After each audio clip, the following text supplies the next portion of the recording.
accommodation that has been adapted and stood up. But well, to be clear, your answer there suggests that you have no intention of closing the military barracks. This isn't about closing military barracks. I think we should look at this within the context of a government estate and government accommodation. It is right that we look at government estate and government accommodation as potential contingency and accommodation for asylum seekers. I think the public would expect that. This isn't just about an automatic default position of putting people into hotels. I think the public will be horrified that you appear to be saying that you're going to continue using military barracks to accommodate asylum seekers, and yet we aren't getting any information or justification for that. No evidence is provided to us. I mean, the evidence we've seen is horrific. I can't believe that this is not part of the plan is to close military barracks accommodation. Well, the accommodation, as the Permanent Secretary has said already this morning, this is military accommodation that has housed our servicemen and women, and it's housed servicemen and women recently. If you would put the military personnel there now, then it's you that's insulting our servicemen, not folk who criticise it. It's not at all. If I may finish and answer the question,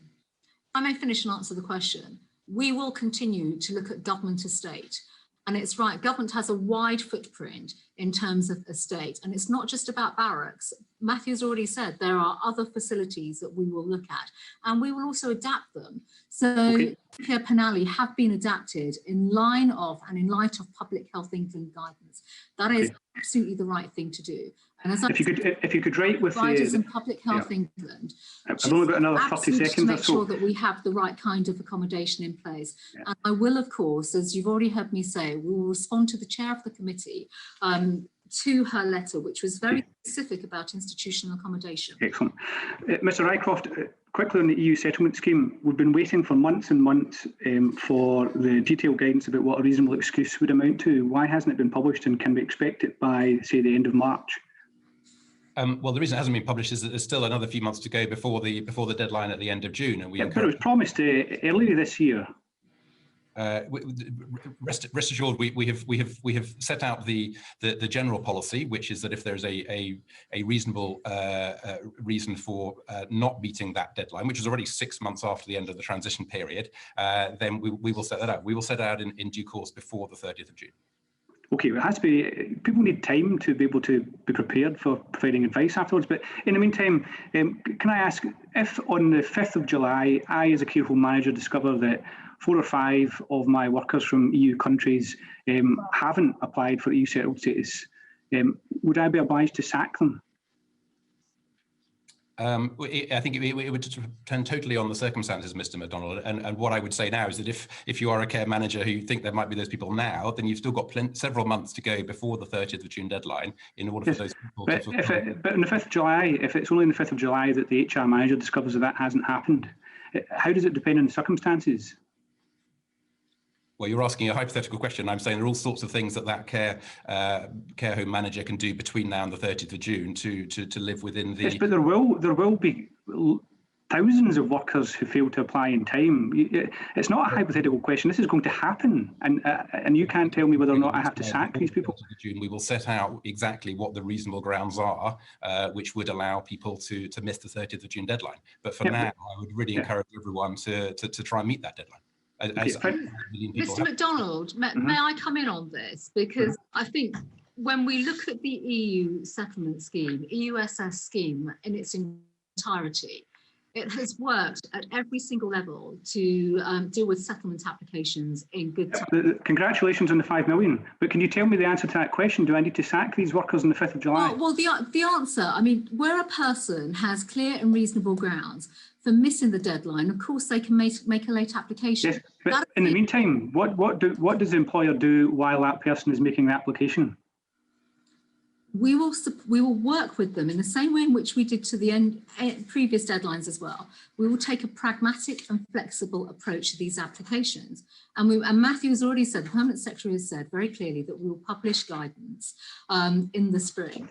Our focus right now, I think it's important to say when you look at the scheme, and this was a scheme that many rubbish at the outset and many made many disparagements. No, you say that every time you come. I never said it'd be rubbish. I said we focus as a department on encouraging people to apply to the scheme.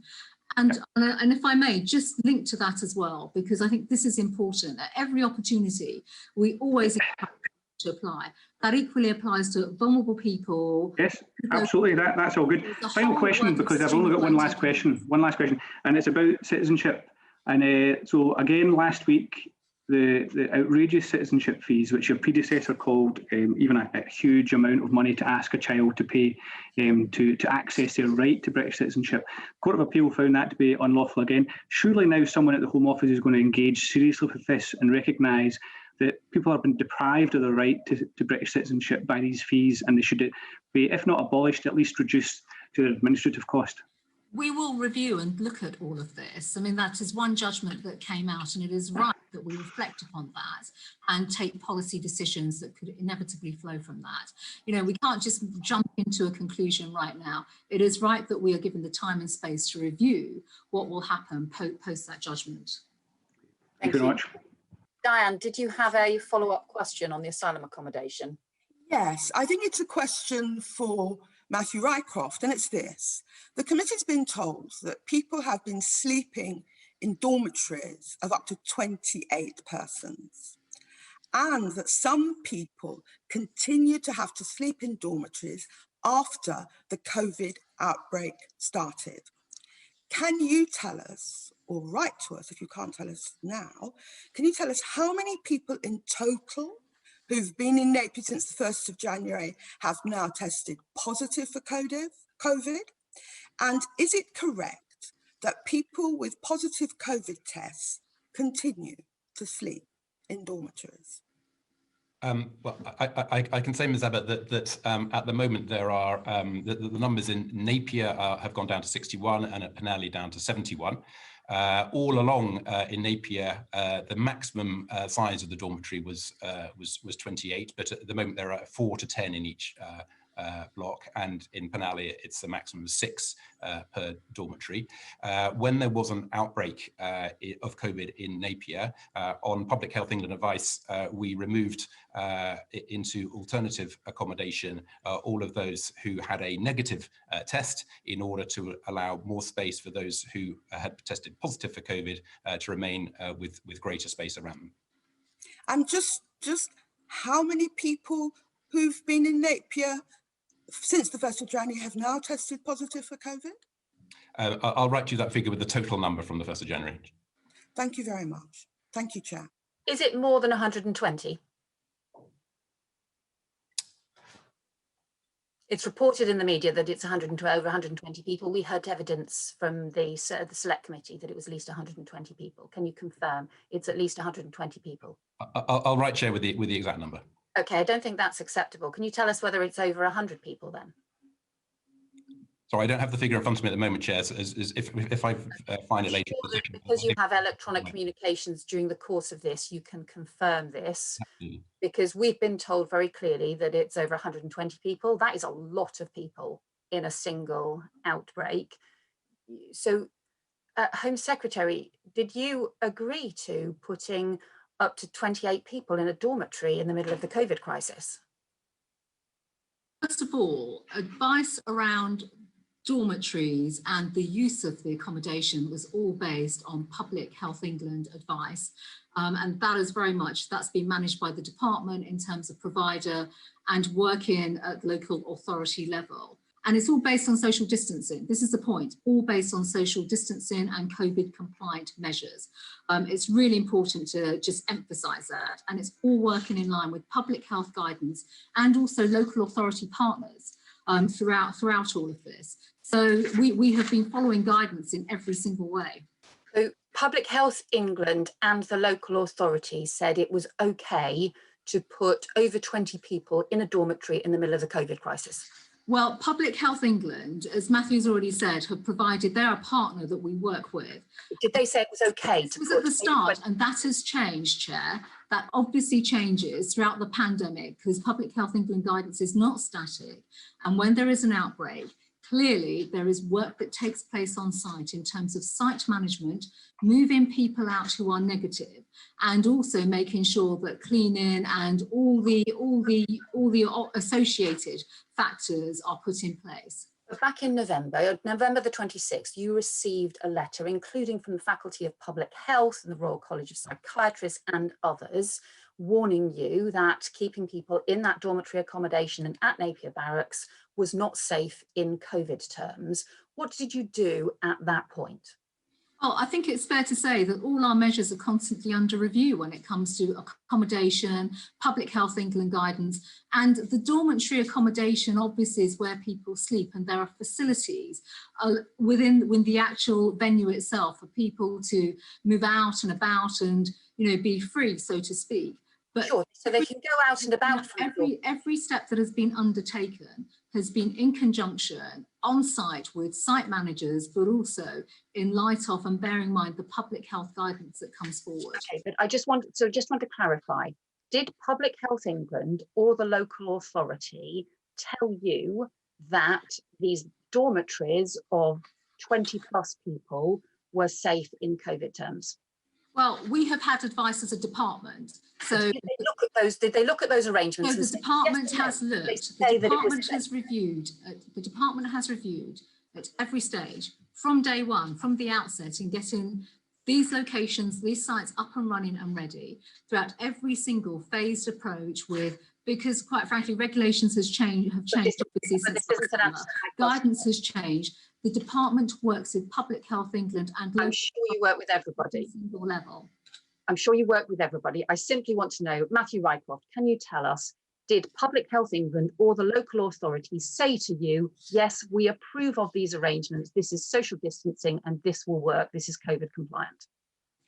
Chair, if Public Health England were here, they would, I think, explain that they don't do those sorts of approvals. They don't certify that certain conditions do or do not meet their standards. What they do is they give advice, and they gave advice on how to make the circumstances of the Napier Barracks COVID safe, and that is the advice that we followed. But they don't provide a service of certification. And secondly, if I now have the numbers, so with apologies for not having them earlier.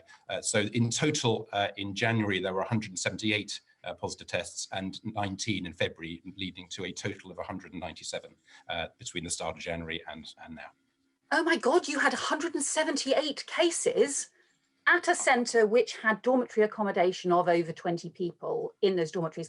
Well, that looked pretty clear evidence to me that those dormitories were not COVID safe if you managed to generate within them 178 COVID positive cases. Presumably that will have affected staff who will work in the local, who will live in the local community as well. On what planet did you think in the middle of a COVID crisis, it was safe or sensible to put over 20 people in a dormitory so they're all sleeping together in the same room with the same air overnight each night? Because we, as the Home Secretary said, we were following the guidance at every stage, and the guidance was to ensure that there was as much space as possible, and certainly at least 2 meters between beds, and so on, and we followed that guidance. Okay, so that's all right then. So there were 2 meters between beds. That will presumably mean it's okay for people to sleep safely. Well, that obviously wasn't sufficient when there were 178 cases. You said that you haven't published the public health advice on this. Given you said at the beginning you were open to scrutiny, can you agree now that you will publish the public health advice that you received on Napier Barracks? Well, I can commit, Chair, subject to the ongoing court cases to provide as much transparency as possible. And given what you said at the beginning about seeing the face behind the case, do you really think, Home Secretary and Permanent Secretary, that the Home Office saw the faces of those people who you put in that unsafe accommodation behind their cases? Well, Chair, let me come in on this. The answer is yes, absolutely, because every single individual that comes into the care, the estate of the Home Office, they have personalised support, and that happens at the initial stages of their own personal assessments. So we should bear that in mind. If I may just add, particularly with regards to Napier Barracks, there have been a range of factors that we've had to take on board. The Permanent Secretary, Matthew, is absolutely right in terms of following the advice from Public Health England to mitigate the risks of contracting COVID or spreading COVID. But at the same time, Chair, you will recognise as well that within accommodation, contingency accommodation, initial accommodation for asylum seekers, people do mingle. And people also, it is a fact when we look at what happened at Napier Barracks 3 weeks ago, people were also not following the rules. And that we also have to bear in mind that COVID, being as contagious as it is, spreads. So we have spent a significant amount of time working with our stakeholders, Public Health England, Kent County Council, and obviously putting in mitigation measures to mitigate the risk, while also undertaking the right kind of checks, the COVID tests, and removing people out of this facility as well. Okay. So, Home Secretary, that is still a bit of an astonishing response, though, that effectively you're saying is blaming those people for not following the rules when they were put in accommodation where they had to sleep over 28 people to a room. I really would ask you to provide us with some further written information about what decisions were taken and when to go ahead with this accommodation, and then the public health advice that was given on this as well. I would urge the whole department to reflect on whether this incident does reflect seeing the face behind the case. But we do need to move on. Diana Johnson. Thank you very much. I'd like to just ask a very quick question to Mr. Rycroft, which is around the EU settlement scheme. And it's about the number of children, looked after children. How many of those now have had their applications made by the local authorities, and what percentage is that of the total population of looked after children? Could you just give me that figure, or those figures? I can't find it immediately, Ms. Johnson, but I can write to you with that figure. But I mean, just to expand on an earlier answer, I mean, we have been, I think all of us, very pleasantly surprised by the total numbers of applications into this scheme. So now over 5 million people, and with the ease with which the vast majority have been able to do that, given that it's digital for Okay, we're very short of time, so I am going to move on to the substantive questions I wanted to ask you about, which is around technology, and particularly about what happened over a month ago when 400,000 records were erased from the PND, and we know that there was also a number of records that should have been erased that weren't. Now, obviously, Home Secretary, the public were shocked to hear this and would have felt that you know, the safety and security of the population was at stake. So could you just say, Home Secretary, what's been the impact of this data, loss of data, and the information corruption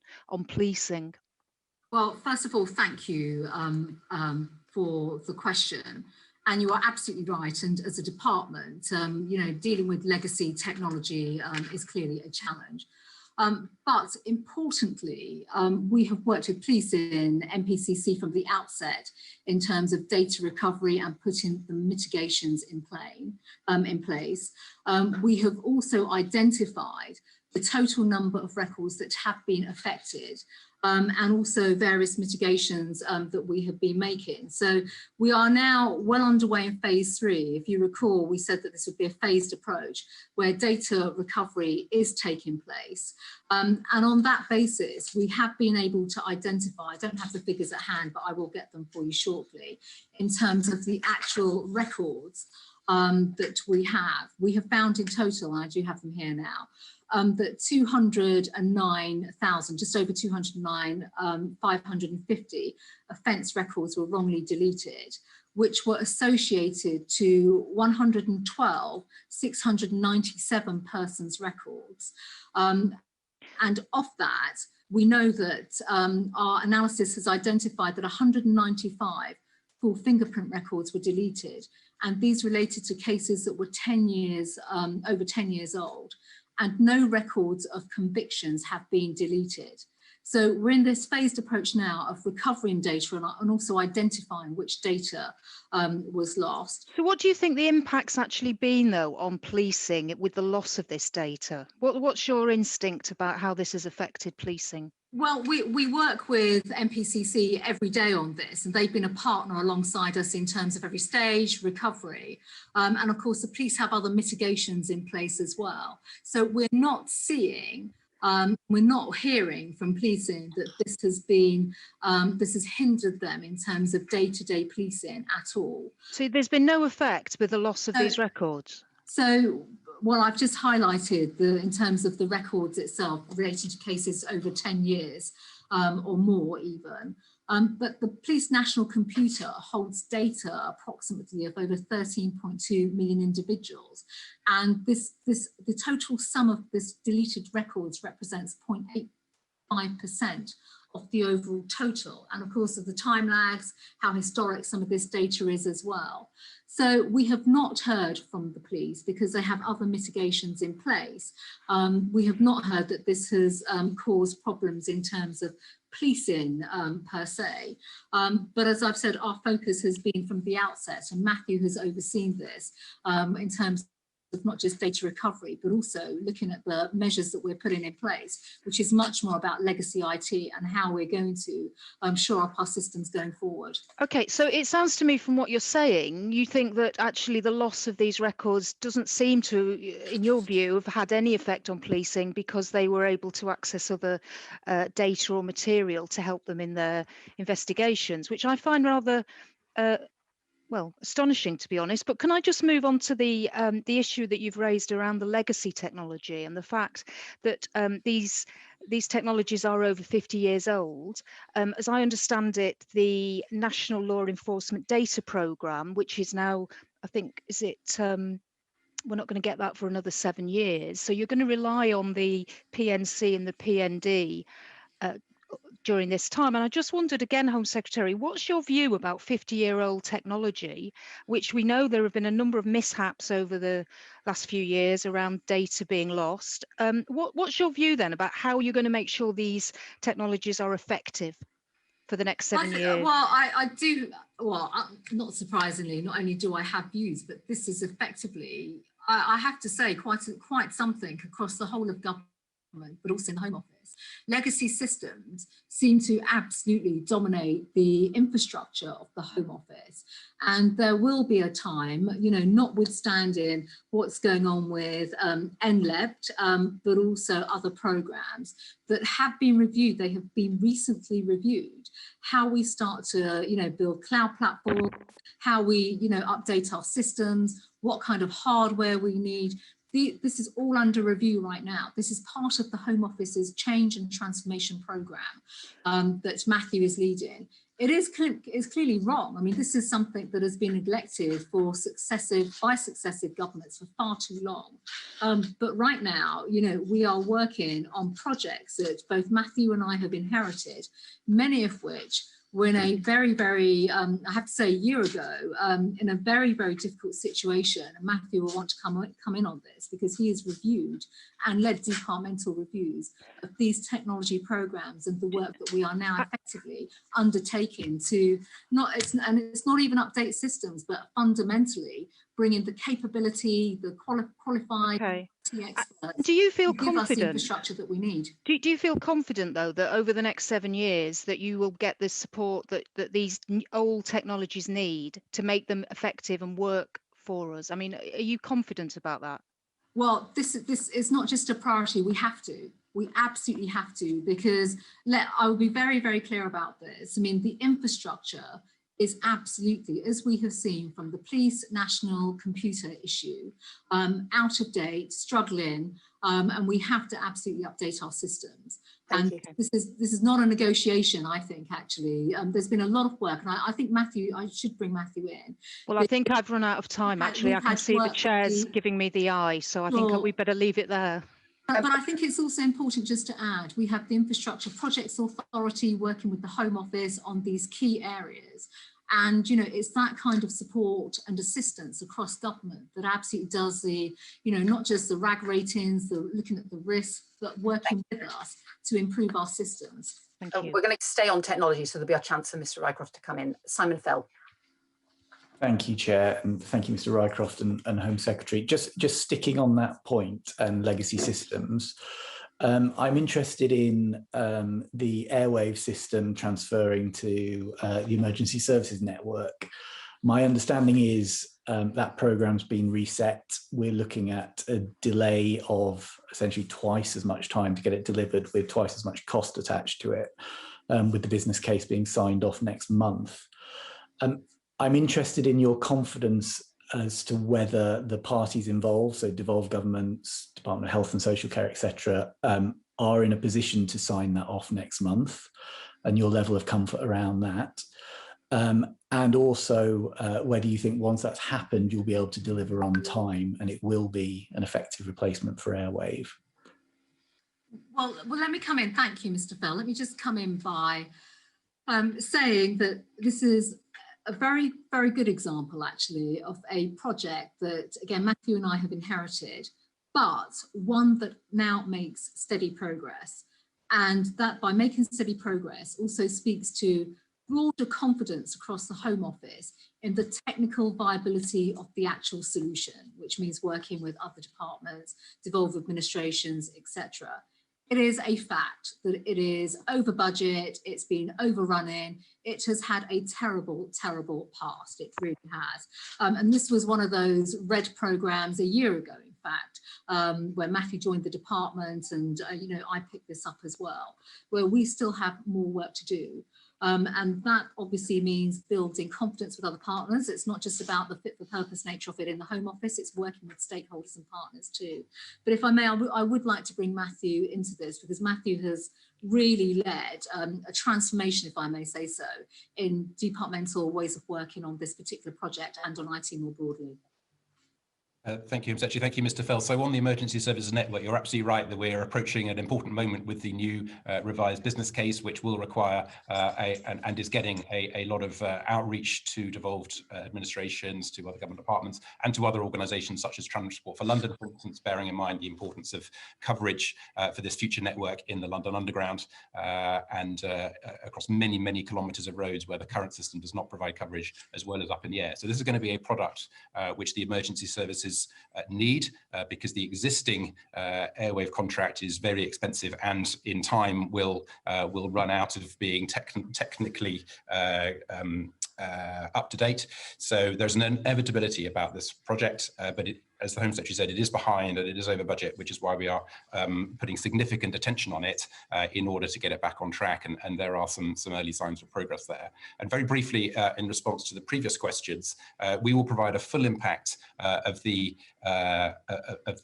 effect of the deleted records from the Police National Computer once all of the recovery has happened. So we will make sure that, that the committee receives that. But as the Home Secretary said, on current evidence, the impact on policing is somewhere between 0 and minimal because of the other ways that they can go to reach the records. And finally, we will update the committee in due course on the future of the successor to the Police National Computer, the National Law Enforcement Programme. Thank you. Just taking you back to the ESN, you talked about partnership working and working across government, which is good to hear, because my understanding is this isn't just for emergency services. Quite a lot of the government's commitment for rolling out 5G to difficult to reach rural areas hinges on the maths which are part of this programme. So I'm just keen to understand how well you're working with the Department for Digital, Culture, Media and Sport on this in terms of meeting their obligations. So how are your two departments working together? Shall I answer that? We're working extremely closely with the Department for Culture, Media and Sport and others. There is very close working on this programme and on many other issues where there is an overlapping interest on all things digital and cyber, for instance. The masts rollout aspect of this programme is on track. And then the end product of this programme will be handsets, which you're right, will be for the police and other emergency services, but also for other organisations. Okay, thank you very much. Home Secretary, I'd like to move on to county lines briefly, if that's okay. We've seen some quite positive stories in the press recently. In Horizon, or arrests, about 100 years of prison sentences across those who were picked up. But I'm aware of something of a whack-a-mole approach. You catch one gang. So keeping her up. Simon, we may have to come back to that question, as unfortunately you seem to have frozen. I'm going to move on to Laura Farris and then we'll come back to Simon. when your video is stable. I think Simon's just put his thumbs up. Sorry, I apologise for causing trouble. Let's hope my internet holds out. So county lines, we've seen some positive stories, but the approach appears to be whack-a-mole. You know, you hit one gang and another one springs straight back up. So I'm interested in the work the Home Office is doing to coordinate action across British Transport Police and National County Lines Coordination Centre, and also safeguarding for young people who are involved in this process. So what's your perspective on what the Home Office is doing on this now, and whether funding can be maintained for the uplift of those programmes? So, Mr. Bell, thank you. This is actually a really important question, because although it actually focuses on whack-a-mole and almost zapping drug gang lines and things of that nature, it actually speaks to a wider issue, a wider societal issue that actually is being looked at by the whole of government. There is specifically a cross-government task force, it's called the Crime and Justice Task Force, that looks at almost some of the end-to-end challenges around drugs, drug abuse, drug gangs, and sadly how children are getting sucked into much of the criminality and being used, you know, cuckooed as drug mules, etc. So from a Home Office perspective, we have set the strategic direction in terms of the approach on county lines. So we have put in money, over £25 million since October 2019. And the results are clear. We've had something like 3,400 people arrested. 550 drug lines have been closed. So in North Wales, that has meant that there are no more drug lines. But at the same time, and I think this is quite shocking actually, 770 vulnerable people have been safeguarded, which actually speaks about county lines as an issue, a social ill, how it sucks in and preys upon vulnerable people. So if I may just sort of come back to the cross-government work that we now have taking place, and I'll come on to the National County Lines Coordination Centre and British Transport Police. We're now working with Health, the Department of Health, as well as the MOJ, to do a number of things. First of all, with Health, about a month ago, maybe 6 weeks ago, we announced an investment in terms of drug addiction, how we absolutely as a government have to now invest in drug addiction, getting people off drugs, and also those communities that have been blighted by county lines and drug addiction. So that is some wider work that is taking place, because the Home Office can continue to do the law enforcement piece, but we also have to look at the wider societal impacts. The work of British Transport Police and the County Lines Coordination Centre and the National Crime Agency and the 43 police forces, but specifically there have been 3 police forces, that is the Metropolitan Police, Merseyside and West Midlands, has been strategic. It has been very much about targeting, using intelligence to target the gangs and do the interaction that's required. But also, and this is equally as important when we think about the 770 vulnerable people, it's increased support for the victims that are obviously used effectively to facilitate this. So county lines from a law enforcement perspective will continue as part of the strategic direction we have set. But then I do want to just emphasise this is now becoming a cross-government piece of work effectively, or an initiative in terms of bringing in other government departments. We know that too many children are brought into gangs, used for county lines. Our job, I think, as a state and as a society is to put in place everything that we can in terms of protective mitigations to stop them even ending up in many of these gangs or being trafficked or used. Home Secretary, apologies, county lines. Apologies for interrupting you. I'm just conscious that maybe we have to cover as many issues as possible. Any further information that you can send us in writing about that would be immensely helpful, because it's hugely interesting. Thank you. Laura Farris. Thank you, Chair. My first question is for Matthew Rycroft. I'm covering the issue of domestic abuse, and a week or so ago we heard from the Domestic Abuse Commissioner Designate about a number of issues, including funding And we know that the Home Office has invested very close to £50 million last year in additional domestic abuse funding support. And of course, as with all these things, there's a bit of ebb and flow as to whether or not those services need more or not. I was wondering if you could comment on your assessment of how that funding was spent last year, when most of the evidence seems to suggest there was about a 35% spike in calls to the domestic abuse hotline and so on, and what your view was, really whether the funding at present levels or at that level had met demand. Thank you very much, Ms. Ferris. I mean, the first thing to say is what a high priority this issue is for, not just for the Home Office, but working collaboratively with other government departments, including the Ministry of Justice, who of course lead across government on victims policy. So we work very closely with them and others, including through the Criminal Justice Task Force that the Home Secretary referred to earlier. The government did increase funding last year, including as a result of the domestic abuse consequences, if I can put it that way, of the COVID pandemic, bearing in mind how important it is to tackle that.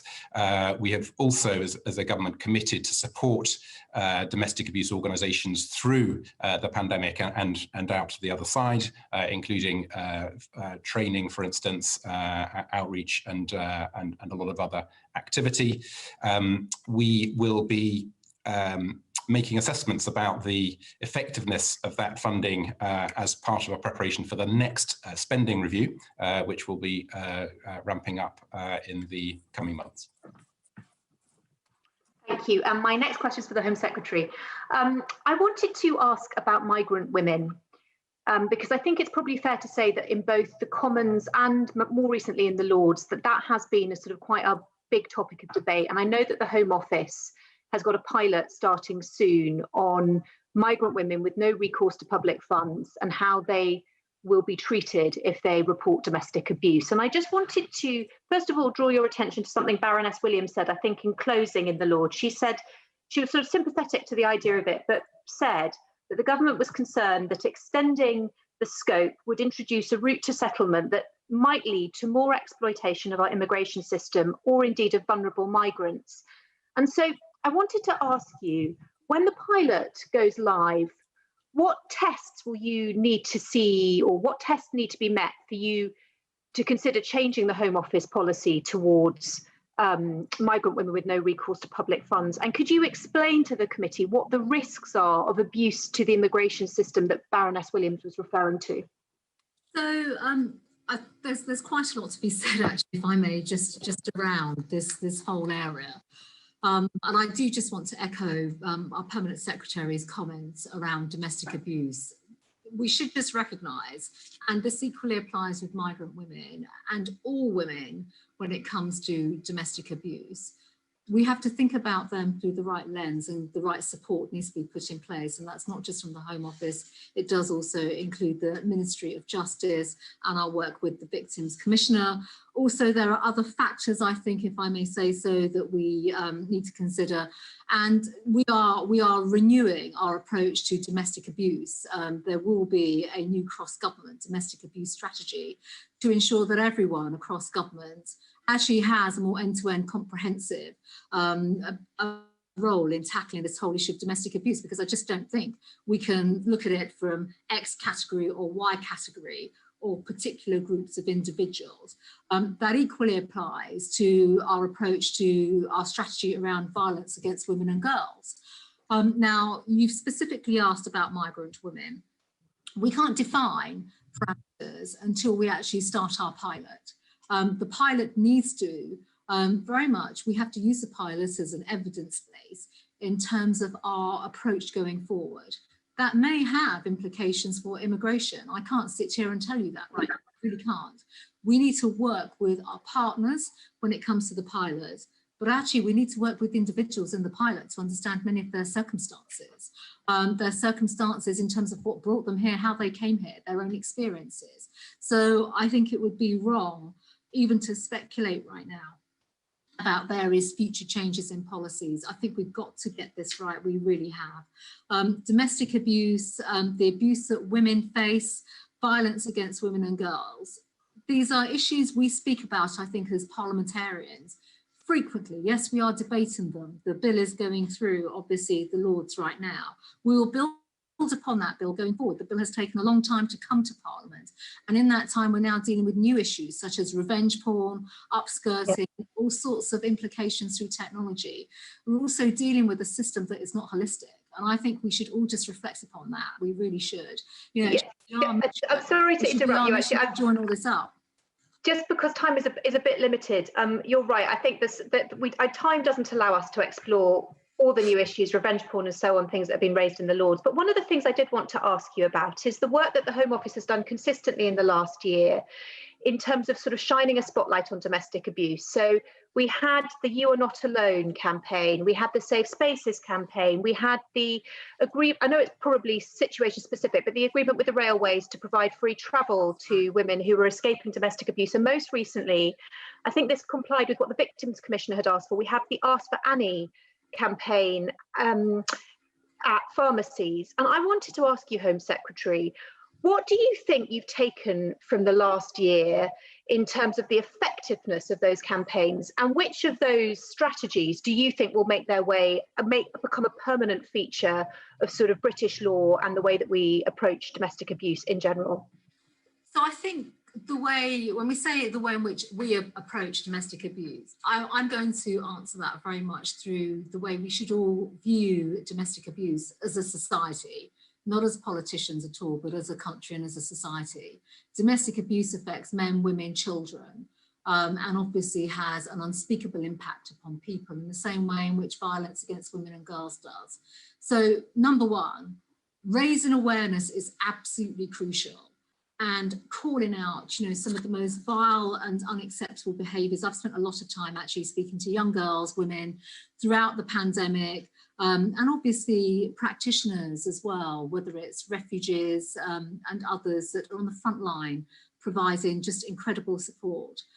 I have to say, though, I think one of the most conclusive features that I can take out from the last 12 months is clearly there are a lot of hidden harms, and domestic abuse is one of them. It takes place behind closed doors. We recognise that, everyone recognises that. But actually our response, and when I say our response, it has to be a whole response in terms of government. It cannot just be for, you know, one particular department to look at one piece or another. And I think I would just like to reflect upon this and give the example of refugees. Refugees are a commissioned service. I know this from, you know, we all know this actually as constituency MPs making the representations that we do.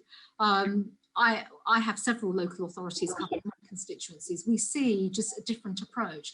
We cannot have that anymore. We really can't. We need standards. We absolutely need to have standards. And with that, we need to have money. The other area that I think is equally as important is domestic homicide. Domestic homicides are linked to domestic abuse, that's clear. I am going to be at some stage, I can't tell the committee when yet, I want to review how we approach domestic homicide reviews. Currently, local councils are paying for those reviews. I think we need to learn some lessons. I'm very keen on working with my colleagues here to We'd be very keen to hear more about that. The approach that takes place and how we can have a much more coherent approach.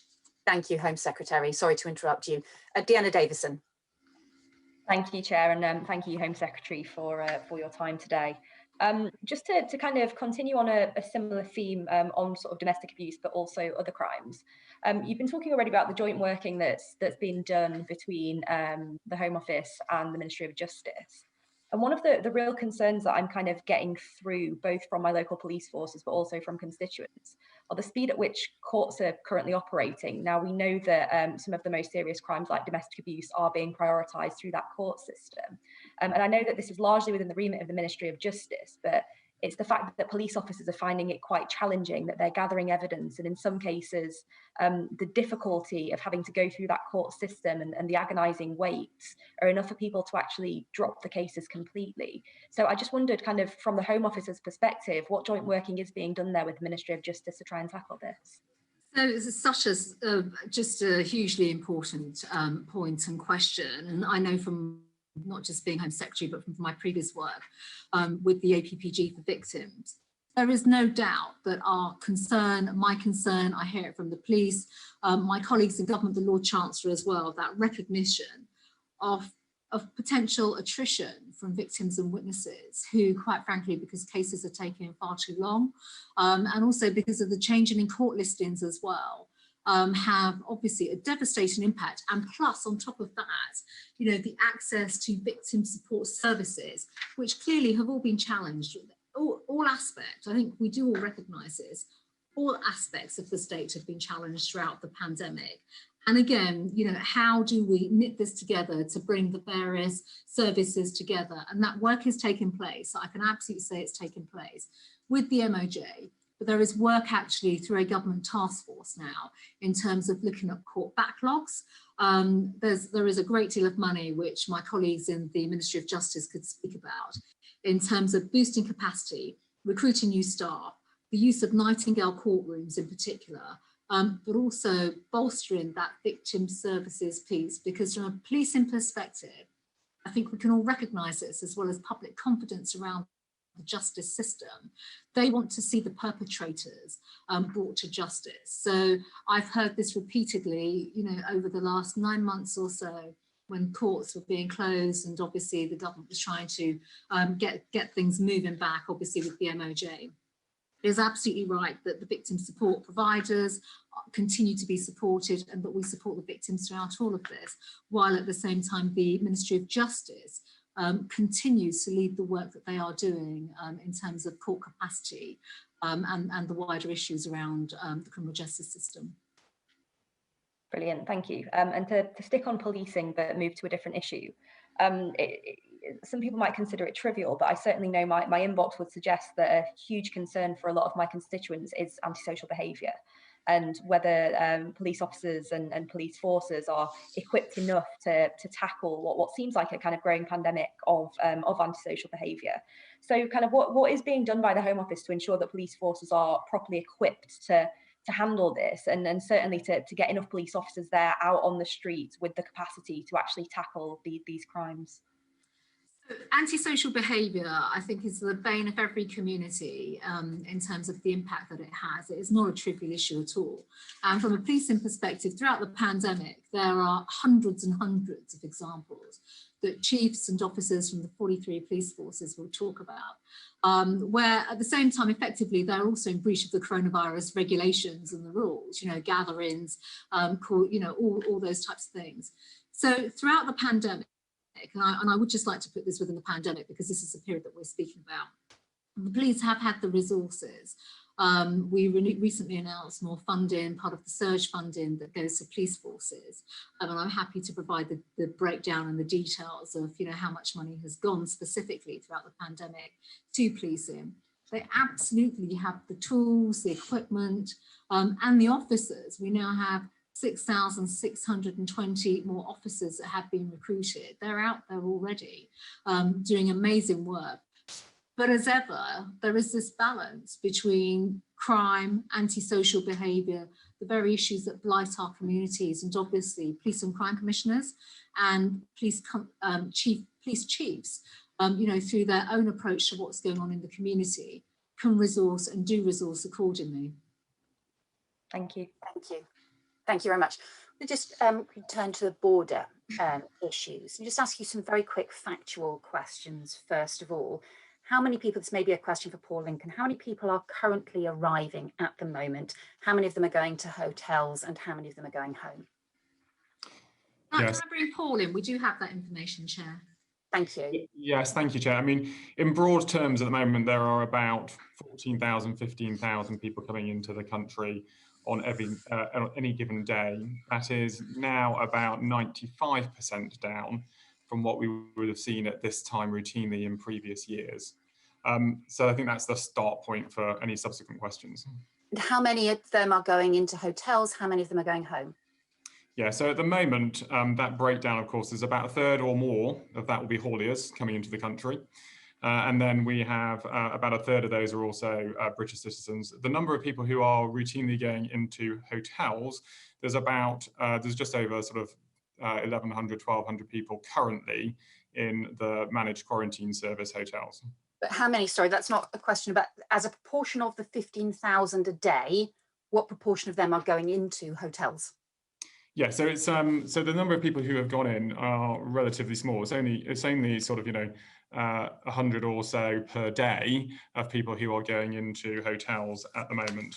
I mean, in terms of the actual figures associated with that, as I said, we are talking an average about 150 per day in the early stages of that. It's risen slightly since then.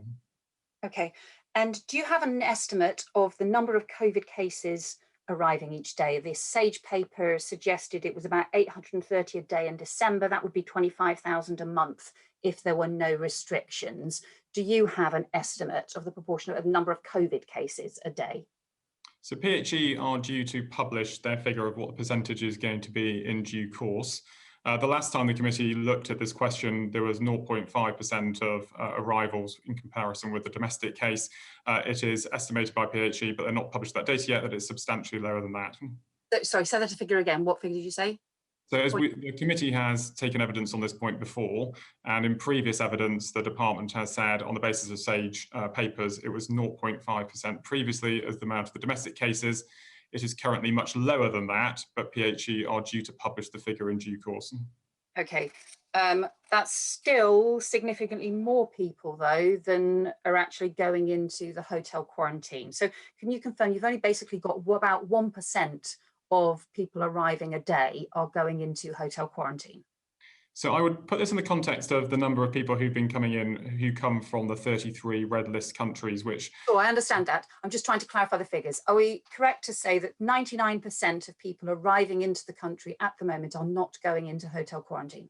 So about 150 people versus the 15,000 are going into the hotel quarantine as a percentage.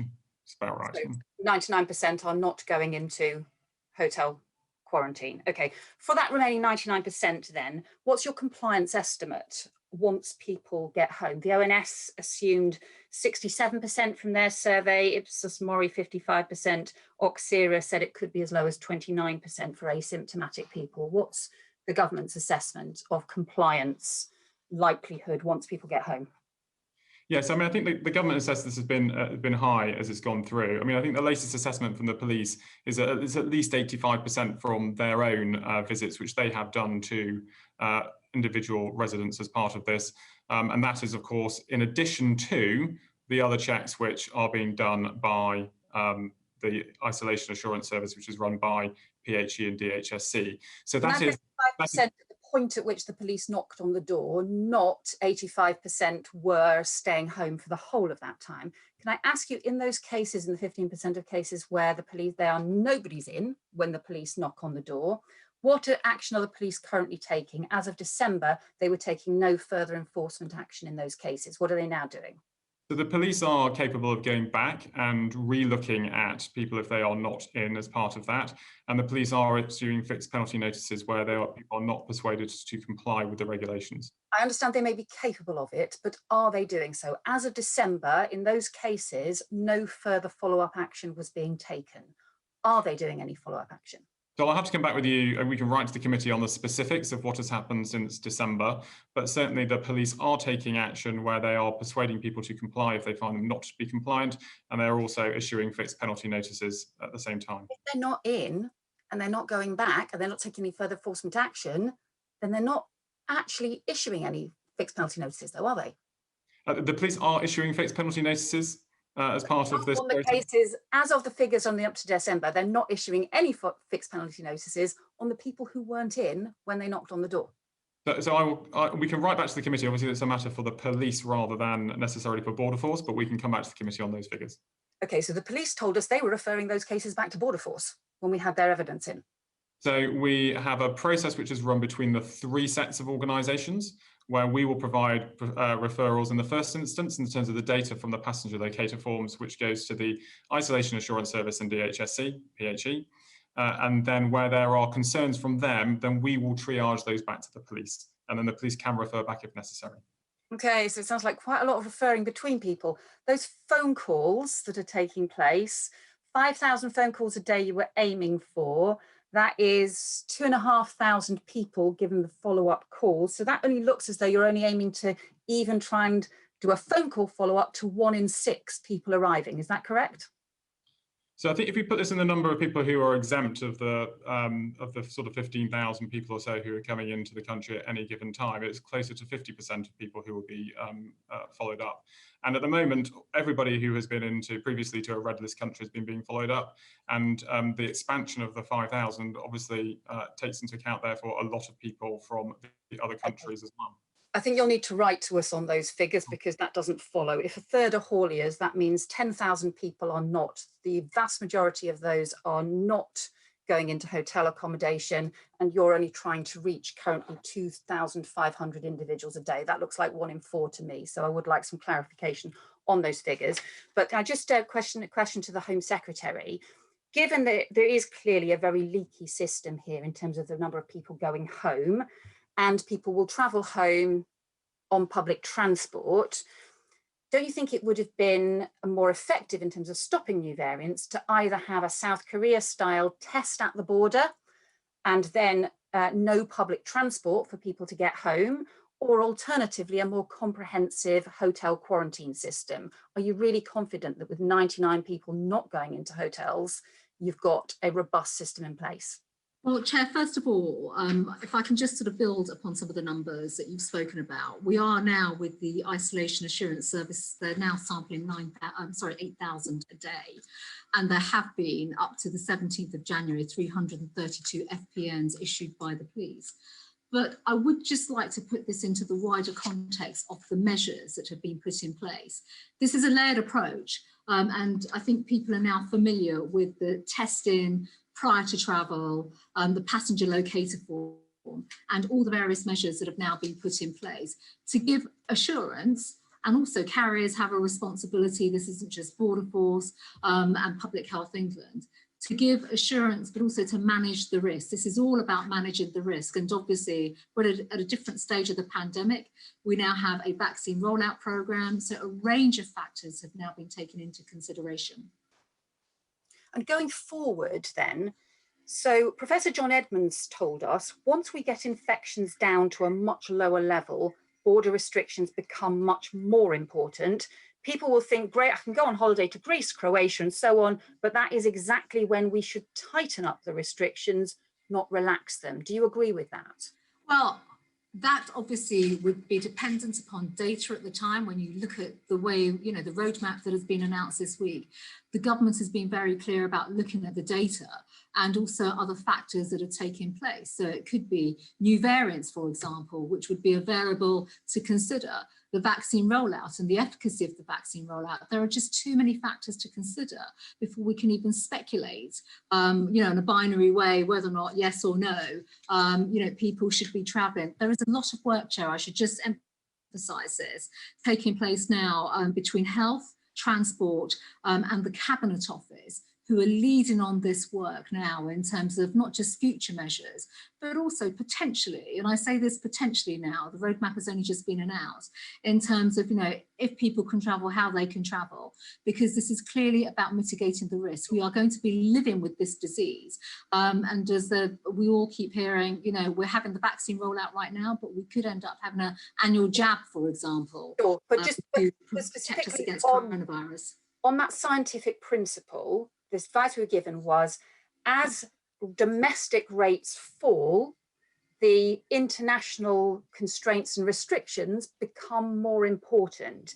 It is what you said yourself last June. You said, now transmission rate continues to decline, overseas travellers could become a higher proportion of the overall number of infections. So the logic of what you said last summer, the logic of what SAGE said in January, was that as our infections come down, as we have the roadmap, in fact, the border restrictions will become more important, not less. Do you agree with that scientific principle? Well, we will always follow the science, but at the same time, logic would dictate that we have to look at the data and the science that is applicable and valid at the time. Of course, that's looking to the future in terms of how things may change. We are, as we all know, it's far too early to even contemplate any particular changes right now. But what is your advice to people thinking about booking overseas holidays? Because at the moment, we've had a soaring increase in the number of bookings. People think at the moment that international restrictions are likely to come down as domestic restrictions come down.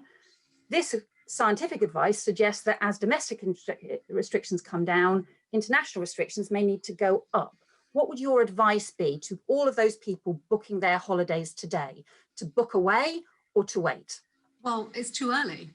As you've already heard me say, it's far too early. It is too early, and we have to look at the data at every single stage, and the roadmap outlined by the Prime Minister makes that abundantly clear. So people thinking about booking a summer holiday in Greece or Spain right now should wait until after the Global Task Force report. They shouldn't be booking things now. Would that be your... First of all, it is too early, absolutely. And there is a roadmap, and we would advise everybody to follow all the restrictions, the measures that have been put in place. And as I've said, we've got to continue with the vaccine rollout, and there have been 4 tests that the Prime Minister has outlined as well, that we will need to meet before restrictions change. Thank you, that's very helpful. Ruth Edwards. Ruth Edwards we may have lost Ruth Edwards from the call. We'll go to Tim Lawton and come back to Ruth Edwards.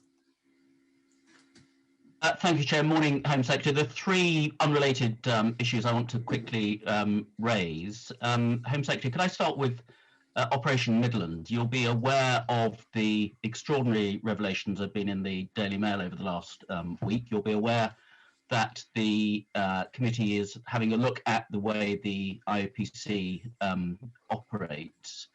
Sir Richard Henriquez, who did the damning review into the operation and has also been quite damning about the workings of the IOPC, said that a district judge was knowingly misled into issuing search warrants, and he referred to corruption at the highest level. And the senior district judge, the Chief Magistrate, Howard Riddle, who issued the warrants, has said he was given false and misleading information and that he was knowingly misled.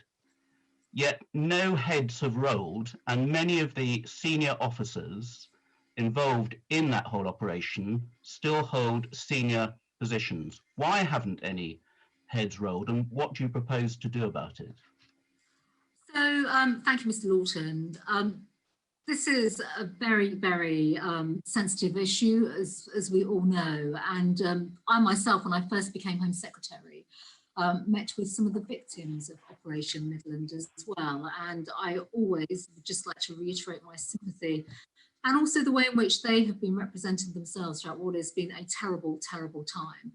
I'd like to commend the committee with regards to the review that you're undertaking with regards to the IOPC. I would actually urge, in light of, if I may say so, Mr. Lawton, the very points that you have just made, to go wider than that, to look at an all-encompassing Operation Midland inquiry, primarily as you've highlighted some key questions around accountability, the way warrantry came up, etc., etc. Sir Richard Henriquez wrote an open letter to me just weeks ago. I intend to reply to Sir Richard's letter. I would like to meet with Sir Richard, Richard Henriquez myself, primarily to understand effectively the processes, what has happened, what went wrong. This is a difficult issue because obviously there is a historic timeline, the way evidence was collected. There is more that clearly needs to be done here. I will absolutely follow the inquiry that the committee is holding. I'll be very happy to come back to the committee at some stage to talk further about this. My priority right now, obviously, with all respect and sympathy to the victims, will be to follow up with Richard Henriquez, not just in responding to him, but hearing from him as well. Okay, thank you, Home Secretary. So you share our concern, certainly, about the way that the IPC has really failed to investigate this properly, and also the fact that no one has been held accountable for the Operation Midland itself. And given the enormous impact it's had on the lives of high-profile victims, some of whom are now dead, you're not going to rest until further investigations have properly taken place to see if there really was corruption at the highest level, and whether people should still be in positions of authority that some of them are. Well, there are outstanding questions. I think I need to assure myself. I appreciate obviously the extent to which the IOP sees the investigation that took place and the number of documents that they considered. I think it was something like 1,800 documents as well, 300 statements. You'll know the figures, you'll be familiar with this. But while there are questions that still need to be answered, and as I've said, Richard Henriques has written to me, he's written an open letter to me as well. I need to not just assure myself, but I do want to respond back to him. I think I do definitely need to ask some further questions in terms of what has happened. Thank you very much. And it's very helpful that you've offered to come back, or another minister to come back as part of that separate inquiry we're doing. Can I go into that slightly niche subject, which I have raised before, of TOEICs, which stands for Test of English for International Communication, and the scandal that took place was really exposed back in 2014 with wide-scale cheating involving various colleges which have been shut down and a firm which was clearly rather bogus in the way it was doing these examinations. There were a number of people innocently caught up in this. Many of them have been left absolutely high and dry, with no status in this country at the moment, and with no recourse to appeal. Obviously, there are people who were guilty, and they have been quite rightly dealt with. One of your predecessors, Sajid Javid, did offer to look at this back in 2019, which came as a great encouragement to many people who've been caught up in this limbo position, because the only recourse they have at the moment is to go to court, and they just don't have the money to do that. Will you now please have a look at this again and bring this to a resolution one way or the other, so we can put these poor people out of their misery and give them some proper status and allow them to get on with their lives?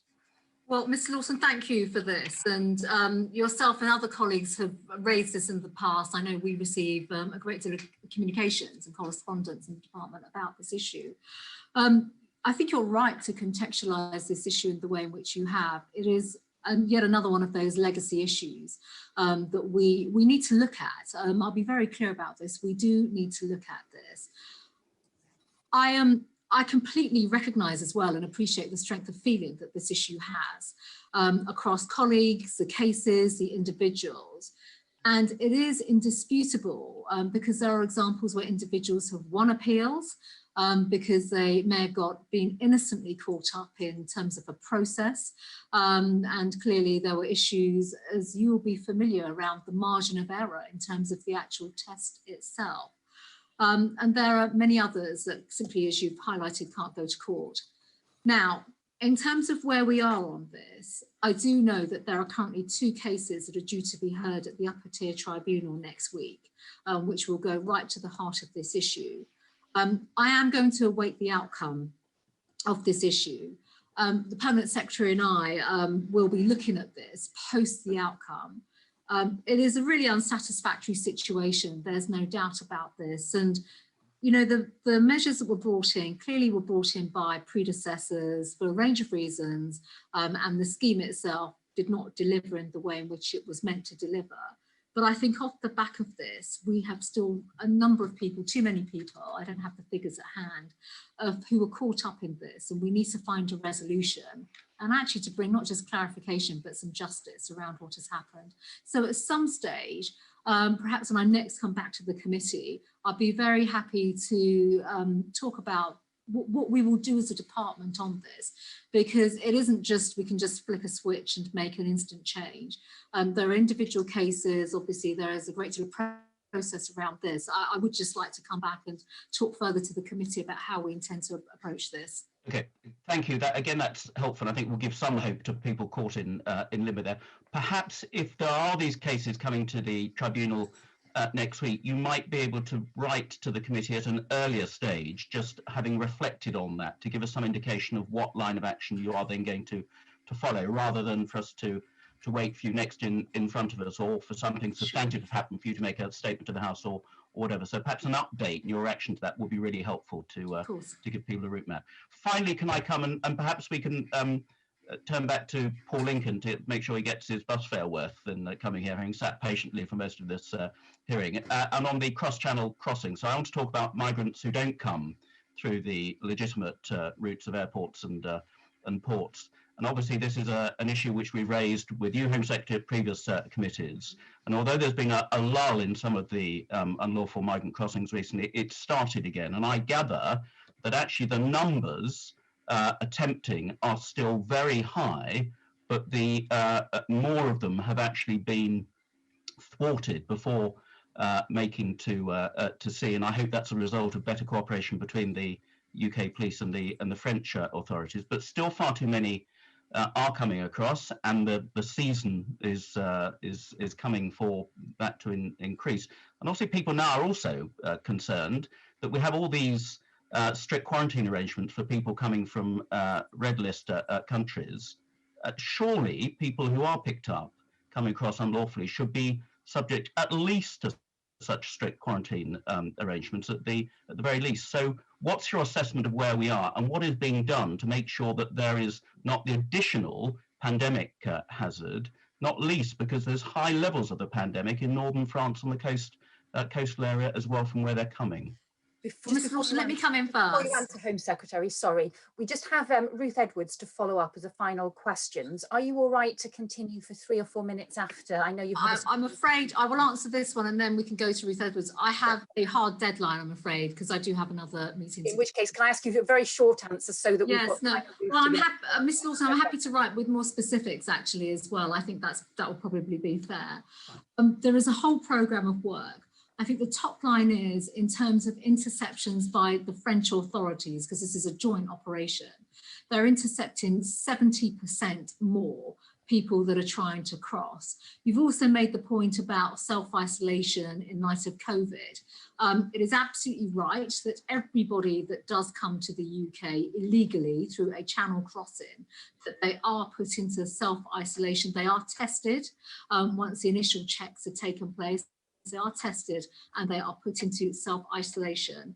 But I will do a note, I will absolutely write to the committee and answer all the specific points, Mr. Lawson, that you have just raised. Thank you, Ruth Edwards. Thank you. Thank you, Chair. Home Secretary, thank you for your time today. I'd like to pick up on a number of issues around online harms that we discussed with social media companies when they gave evidence to us a few weeks ago. Firstly, the issue of Facebook and the introduction of end-to-end encryption on Facebook Messenger. Facebook admitted to the committee that they expect the number of reports of child sexual exploitation to go down as a result of implementing this technology, but they were unable to give us any idea of sort of what proportion of reports we would lose from that. I know the National Centre for Missing and Exploited Children in the US estimated at roughly 70% of reports. Does the UK government have a view of how many UK reports will be affected? Thank you. I will, if I may, because of time, I will give you specifics. I'll write to you with specifics in terms of numbers and the work that we are undertaking here. I do just want to state that this issue, it's becoming a stronger and a greater issue, I would say, in terms of not just urgency from a government perspective, but also the serious concern. And I've raised this concern, I think, since the day, literally the first weekend when I hosted the Five Eyes conference around Facebook's approach to end-to-end encryption, because they are simply not taking the need to reduce, to deal with the public safety issue seriously at all. We've got a lot of work taking place on this, and I would, I think I'll have to, because of time, come back and put this in writing. At present, tools to identify child sexual exploitation, abuse content are simply not commonly used on end-to-end encrypted channels. So we've already committed, we have committed to work with Ofcom to analyse different technical options. We've got technical talks and technical discussions taking place right now with Facebook as well. And in fact, just last week, our department had technical discussions with them. But we need to do much more to be able to identify not just images, but abuse in the name of public safety. This is absolutely about public safety and public protection. And of course, the severity of what we are speaking about now in terms of end-to-end encryption, Facebook, the ability for them to almost just turn a blind eye when illegal content is being hosted on their platform.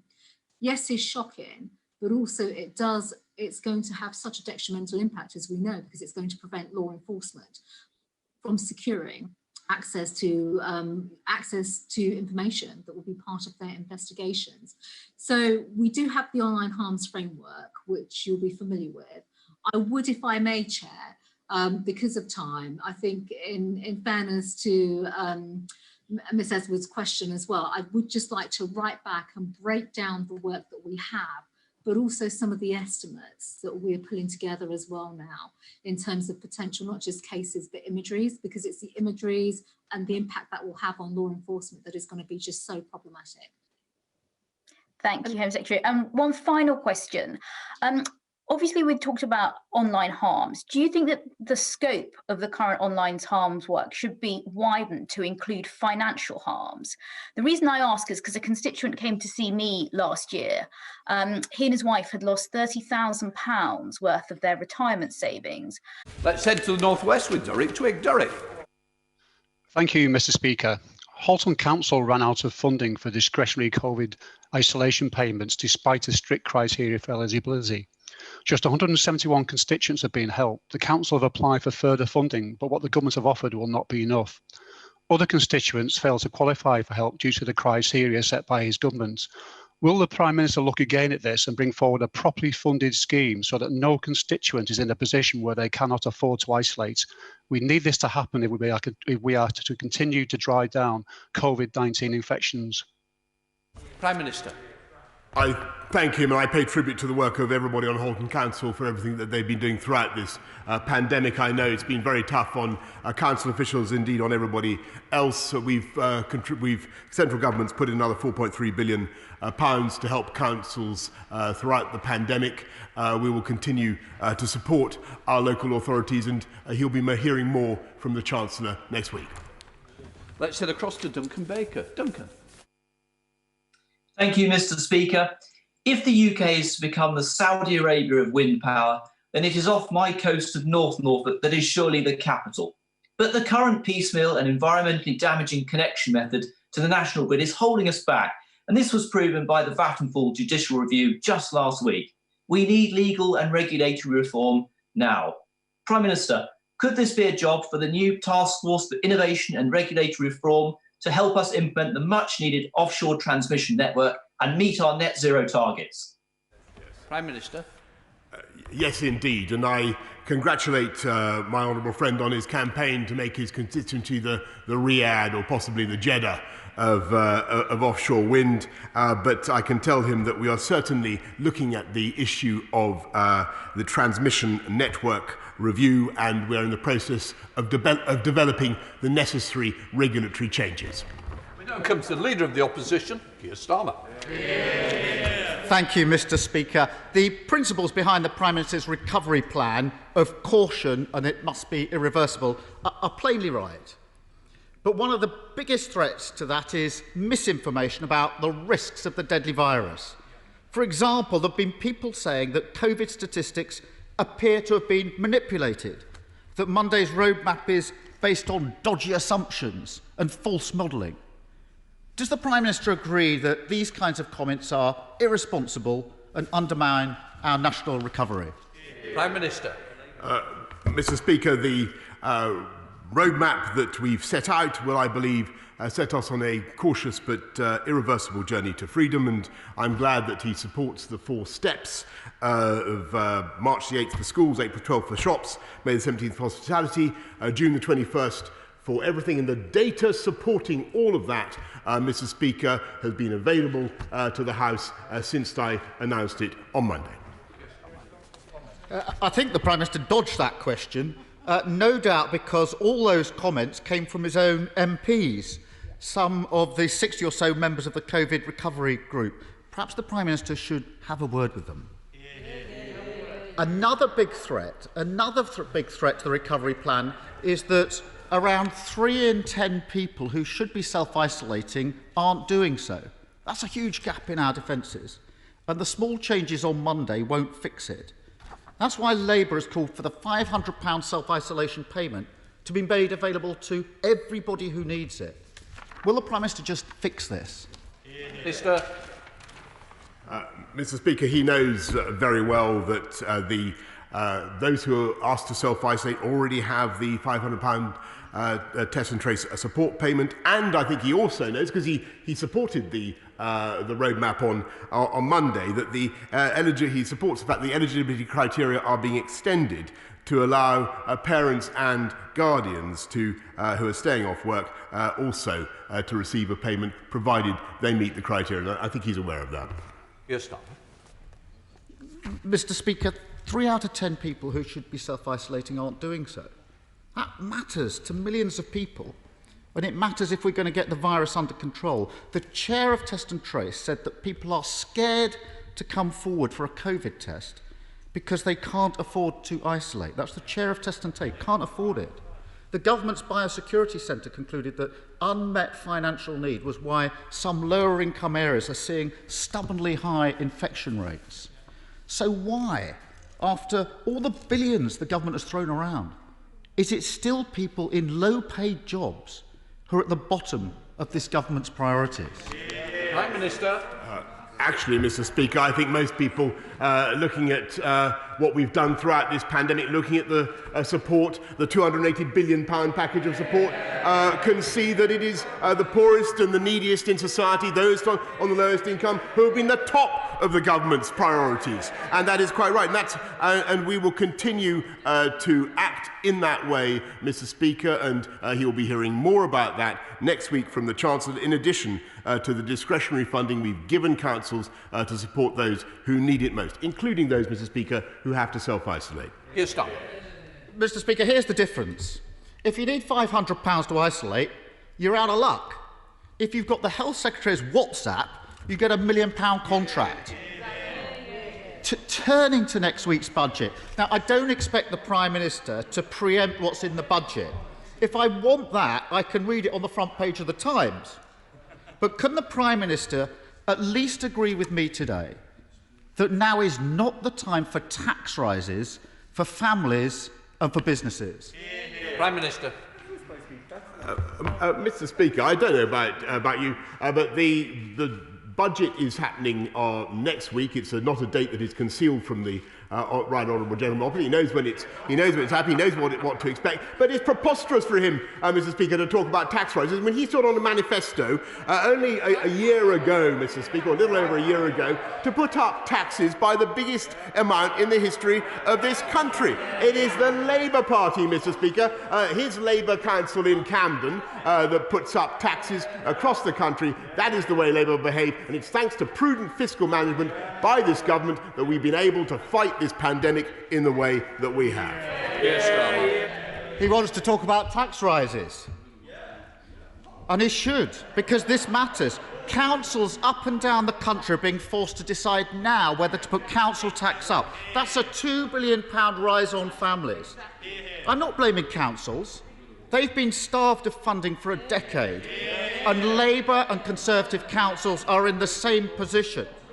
For example, the Prime Minister might want to concentrate on his own constituency. His own council, Hillingdon, Conservative-run Hillingdon, is voting to increase council tax by 4.8%. Does the Prime Minister think that they're right to do that? Prime Minister. Minister. Speaker, Hillingdon Council, in common with most Conservative councils, has been running lower council taxes than Labour up and down the country. He's completely wrong, Mr. Speaker. I'm going to correct him. The top 10 highest council taxing councils in this country are run by the Labour Party, Mr. Speaker, and they are all going to put their taxes up, Mr. Speaker, except for one in those top 10, which is Burnley, which is currently in no overall control, Mr. Speaker. And he talks about London and my own record on taxes. He should talk to the current Labour Mayor of London, who is putting up his council tax by 10%, because I can tell him that the previous Conservative Mayor of London, Mr. Speaker, cut council tax by 20%. That's what Conservative councils do. Keir Starmer. The fact is, Mr. Speaker, that £15 billion has been taken out of council budgets over the last 10 years. The Prime Minister stopped blaming others for the damage he's done, and he quotes the Mayor. This was the former Mayor who bought water can that can be used, spent millions on a garden bridge that never got built, and then more recently given a pay rise to Dominic Cummings. Mr. Speaker, this is another PMQs with yet again no answers. And the truth is this: the government spent a decade weakening the foundations of our economy and our country. As a result, we have the highest death toll in Europe. We have the worst recession of any major economy. Families are facing council tax rises and millions can't afford to self-isolate. And all the Prime Minister offers is a return to business as usual. Next week's budget is a chance to choose a different path, to build a stronger future, to protect families, to give our key workers the pay rise they deserve, and to back British businesses by supporting 100,000 new start-ups. Will the Prime Minister do so? Prime Minister. Mr. Speaker, if you'll only wait till next week, I think you'll find that we'll do far more than that paltry agenda that he set out. Far more than that. And I must say, Mr. Speaker, it is quite mystifying to see the way the right honourable gentleman weaves hither and yon like some sort of druidical rocking stone, Mr. Speaker. One week he claims that he supports the vaccination rollout. The next week he actually attacks the vaccine task force when they're spending money to try to reach hard-to-reach vaccine-resistant groups, and says that kind of spending can't be justified. One week he calls for us to go faster with rolling out vaccines, when he would have stayed in the European Medicines Agency, which would have made that rollout impossible, Mr. Speaker. He vacillates, Mr. Speaker, we vaccinate. And we're going to get on with our agenda, cautious but irreversibly taking this country forward on a one-way road to freedom. And I very much hope that his support, which has been so evanescent in the past, will genuinely prove irreversible this time, Mr. Speaker. Let's head to Yorkshire with Andrea Jenkins. Andrea. Thank you, Mr. Speaker. The Prime Minister's roadmap will provide many of my constituents in Morley and outward with a vision of hope for the future, that life will be set to return to a new normal before the end of June, and it will allow us to celebrate the Great British Summer. Can the Prime Minister inform the House of the preemptive actions that the government is taking to spot, prevent and limit the damage of any future health emergencies, so that local economies in constituencies like mine have a sense of certainty that this will be their last lockdown? Prime Minister. Yes, she's quite right to raise the issue of local outbreaks and how to tackle them. And particularly with the threat of new variants, which she rightly raises. And that's why we have a very tough border regime, but also a programme as we go forward for surge testing, door-to-door testing, to ensure that when there is a local outbreak, we keep it local and keep it under control, as we're trying to do at the moment, as she knows, with the South African variant. Let's head to Ross, Skye and Lochaber with the leader of the SNP, Ian Blackford. Ian. Thank you, Mr. Speaker. Next week's budget gives the opportunity to tackle the financial costs of this pandemic. The UK has suffered its worst recession in 300 years. We now need a government that understands the scale of this crisis. Yet, at the very moment that the recovery needs maximum investment to recover, the Tories are threatening austerity cuts that will leave lasting scars in all our communities. Families have already seen their incomes slashed under this government, and now the Tories want to impose a public sector pay freeze and cuts to universal credit. So will the Prime Minister rule out a return to Tory austerity cuts and commit to a major fiscal stimulus of at least 5% of GDP, or will he threaten the recovery and leave millions of people worse off? Prime Minister. I'm proud, Mr. Speaker, of the massive investments that the UK Treasury has made throughout the whole of the United Kingdom. £13 billion and more going to Scotland, huge sums going throughout the country. And I must say, I wish that the Scottish Nationalist Government would spend that money better. Because it's very sad to see some of the failures in education policy in Scotland, the failures in their criminal justice policy in fighting crime. And I think what the people of the whole UK would like to see, and I believe the people of Scotland, is less talk about a referendum, Mr. Speaker, which is his agenda, and more talk about the real issues facing our country. Go back to Ian Blackford. Ian Blackford. Thank you, Mr. Speaker. The Prime Minister is boasting, but the cold, hard reality is that the United Kingdom has suffered the worst slump of any major economy, and 120,000 people have lost their lives. That's under your guidance, Prime Minister. Coronavirus has exposed the deep inequalities under this broken Westminster system. After a decade of Tory cuts, millions of families are in poverty and UK unemployment is soaring. In contrast, in the United States, President Biden understands what is needed. He has proposed a $1.9 trillion stimulus package to restart and renew the American economy. Prime Minister, will your government follow the example of the US and boost the economy like Biden? Or is the Tory plan to return to type and impose yet another decade of Tory austerity? Prime Minister. Mr. Speaker, this government is investing a £640 billion in infrastructure alone throughout the UK. A massive programme to get our country rebuilt and restarted again. And I think that is what people would like to focus on, rather than his agenda to talk about our broken politics, our broken country. All they want to do is break up Britain with another referendum. And I think that is the last thing this country needs at the moment. More. Thank you, Mr. Speaker. My right honourable friend, the Prime Minister, knows how important that the rail link between Southport and Manchester Piccadilly is for my constituents and those living in the wider Lancashire area. All of the changes put forward by the Manchester Rail Recovery Task Force are unacceptable. They would stop this service from happening and take our levelling up agenda off track. Will my right honourable friend meet with me to discuss changes to these proposals so that we can keep this service and keep my constituents with the service that they've come to rely on and which is vital for their economy? Prime Minister. I congratulate my honourable friend for his campaign for better local transport, and we are investing massively in rail connectivity in his area, in local bus routes, and the particular line that he advocates, I know, is one of great interest to my right honourable friend, the Secretary of State for Transport, and I will make sure that he has a chance to discuss it personally with him. Let's go across to Ed Davey. Ed Davey.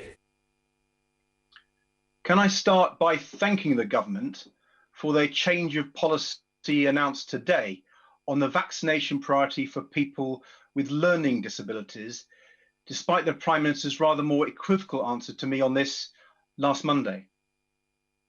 Mr. Speaker, today, millions of Uyghur people in China live in fear under a cruel regime. The BBC, international media, and human rights NGOs are all reporting on forced labour camps, women being raped and sterilised, and families being separated. This is a genocide happening in front of our eyes. So does the Prime Minister agree with me that unless China ends this genocide, Britain and Team GB should boycott the Winter Olympics in Beijing next year?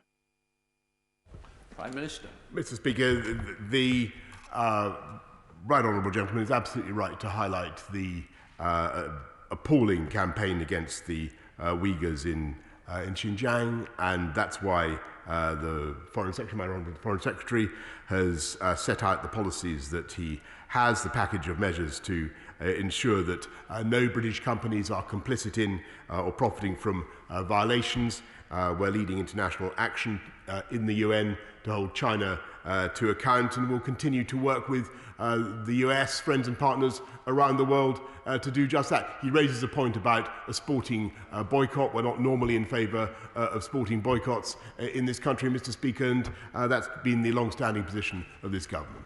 Let's head to North Cumbria with Dr. Neil Hudson. Dr. Hudson. Thank you, Mr. Speaker. Penrith and the border struggles with poor broadband and phone signal connectivity, with download speeds around 56% of the UK average. Many of my constituents have been quoted large and unfeasible sums for new cables to be installed, which is often their only option to improve coverage. I welcome the potential of the shared rural network, the gigabit voucher scheme, and the universal service obligation to help. But what reassurance can my right honourable friend give my constituents that government is striving to address these broadband and phone signal not spots in rural Cumbria? Prime Minister. I thank my honourable friend and for all he does to campaign for the hardest to reach areas in rural Cumbria. And I know that we're doing all we can because I raise it virtually every day. And we are rolling it out as fast as we can. We've committed about £5 billion to connect those areas, £1 billion for the shared rural network agreement, and a voucher scheme to target predominantly rural areas. But we are intending to get everything we can possibly done in the next 5 years. Let's head north to Dame Diana Johnson. Dame Diana. Thank you, Mr. Speaker.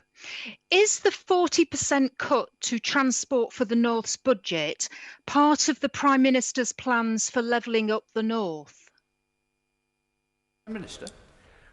There's been no such cut, Mr. Speaker, and we intend to invest massively in Northern Powerhouse Rail, in railways in the north, and across the entire country. Let's head to Susanna Webb. Susanna. Thank you, Mr. Speaker. Whilst hospitality has had to close their doors, in true Black Country spirit, many of my venues have been truly entrepreneurial and now offer a great takeaway service. To celebrate this entrepreneurial spirit, I am launching a favourite takeaway competition in my constituency today. Will the Prime Minister join me in launching this competition and also in a takeaway from the winning entry when he's next in wonderful Stourbridge? He'll receive a very warm welcome, and I'm happy to throw in a trip on the country's finest shuttle, which I hope soon to see, called the Stourbridge Dasher. Prime Minister. Yes, I congratulate my honourable friend for what she's doing to champion takeaways in Stourbridge. I'm not sure it'd be environmentally friendly for me to order a takeaway from Stourbridge in Westminster, but I thank her very much for her initiative, and I look forward to visiting the hospitality sector in her constituency as soon as possible. West Streeting. Thank you, Mr. Speaker. The education and well-being recovery of children from the pandemic is one of the biggest challenges facing our country. But we went into this pandemic with rising child poverty, a widening attainment gap, and school funding falling in real terms. So given that, does the Prime Minister really believe that the 43 pence per pupil per day announced today really cuts it? And if he does, would he really be happy to see that amount spent on his own children? Prime Minister. Mr. Speaker, I passionately disagree with what he's just said about the spending that was going on even before the pandemic.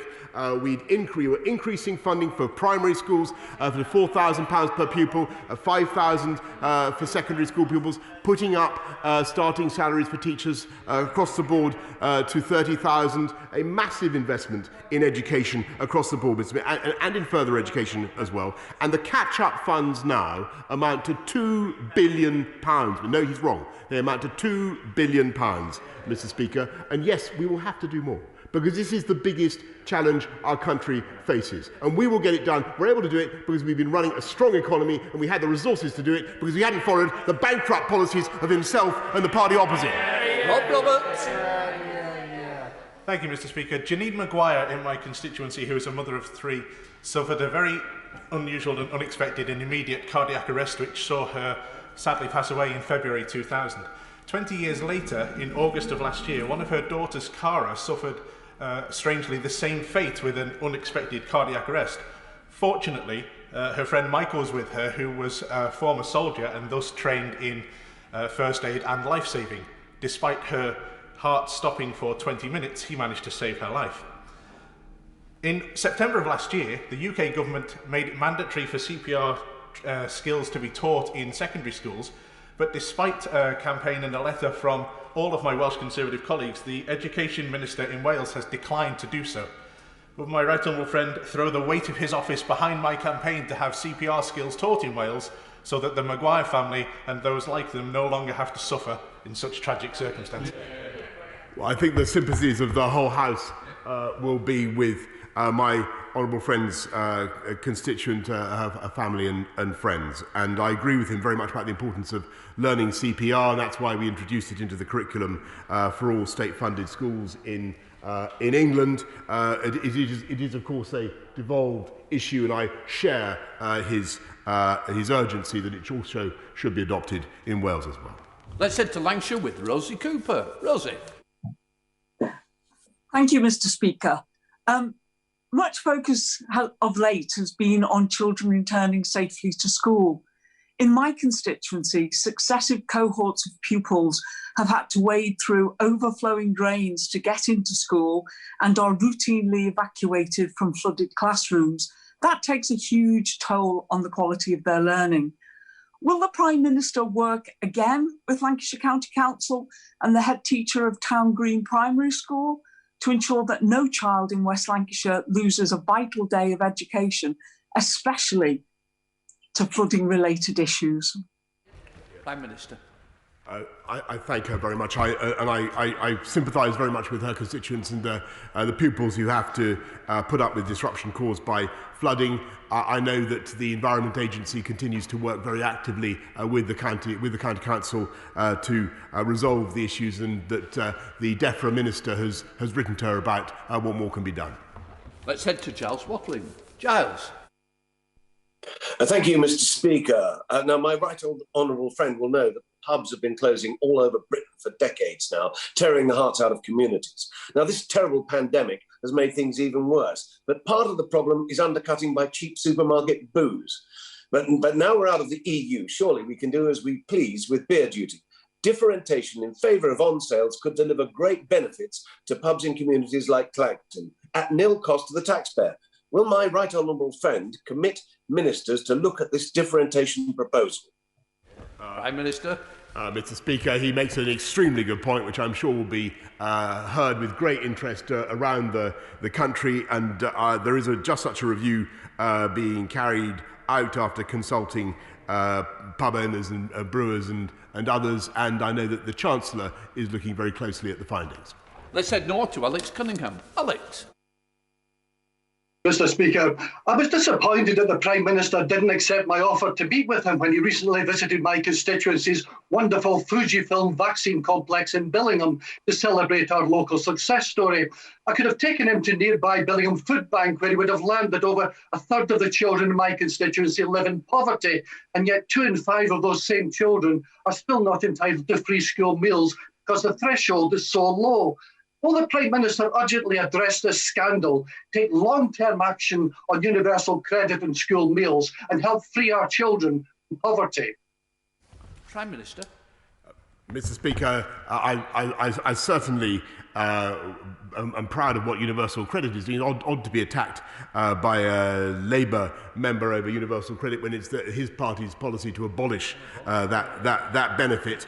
But the best thing we can do for families in Billingham is ensure that there are very good jobs, and it was wonderful to see what's happening in Teesside under the leadership of Mayor Ben Houchen, the investment that is going in by Fujifilm and others, which will create long-term jobs, and it's the belief of this side of the House, Mr. Speaker, that is the route out of poverty. It's fantastic education and top-quality jobs, and that's what this government aims to deliver.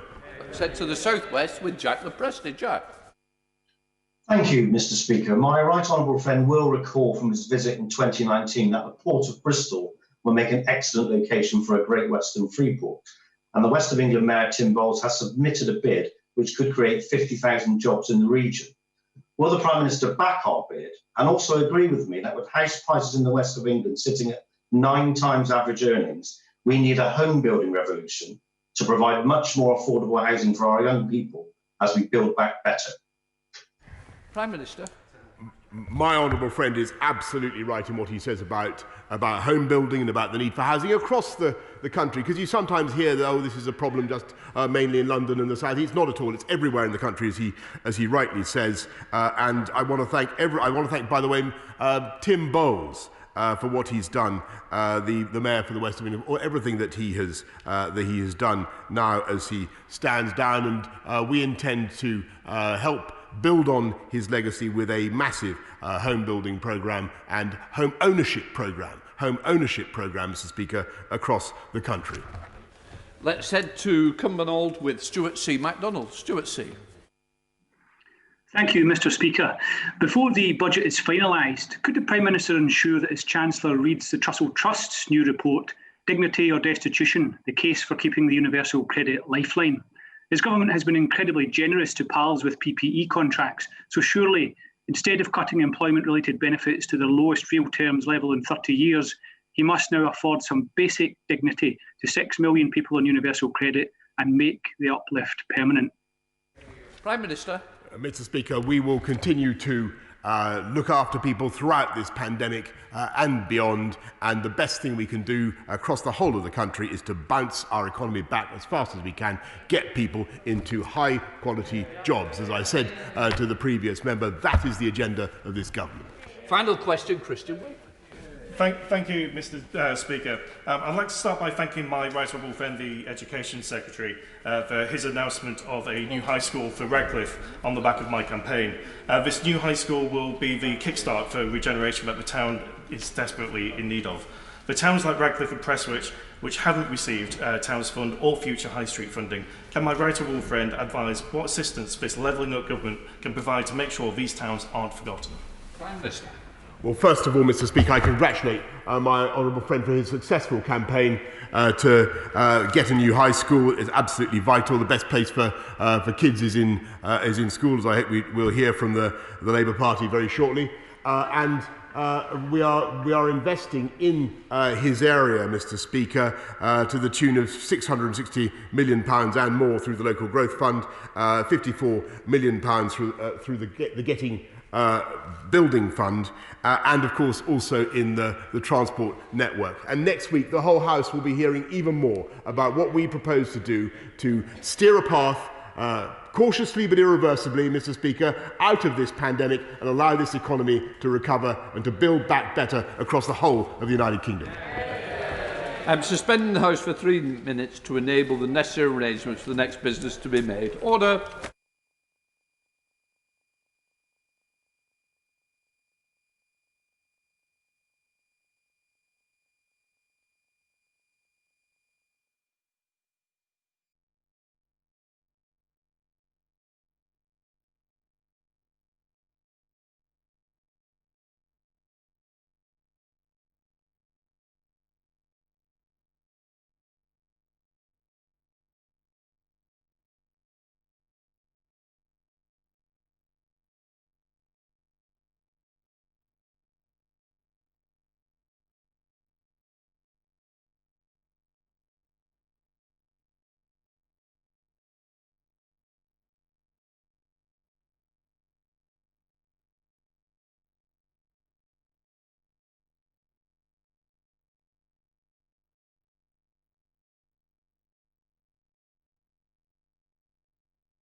Order.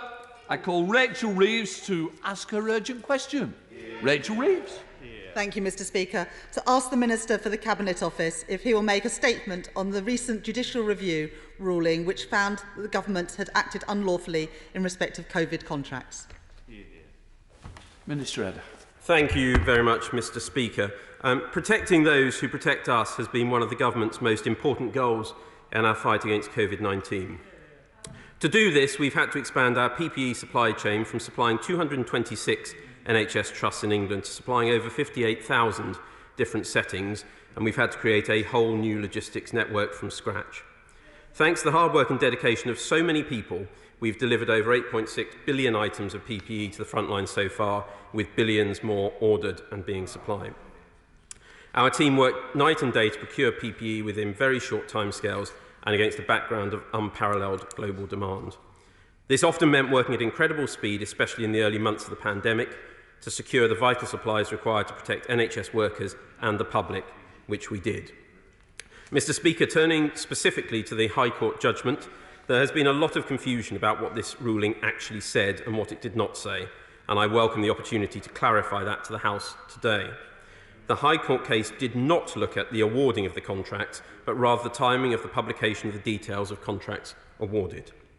The Court ruled that at this time of unprecedented pressure, contract award notices were not all published in the timescales required by the regulations.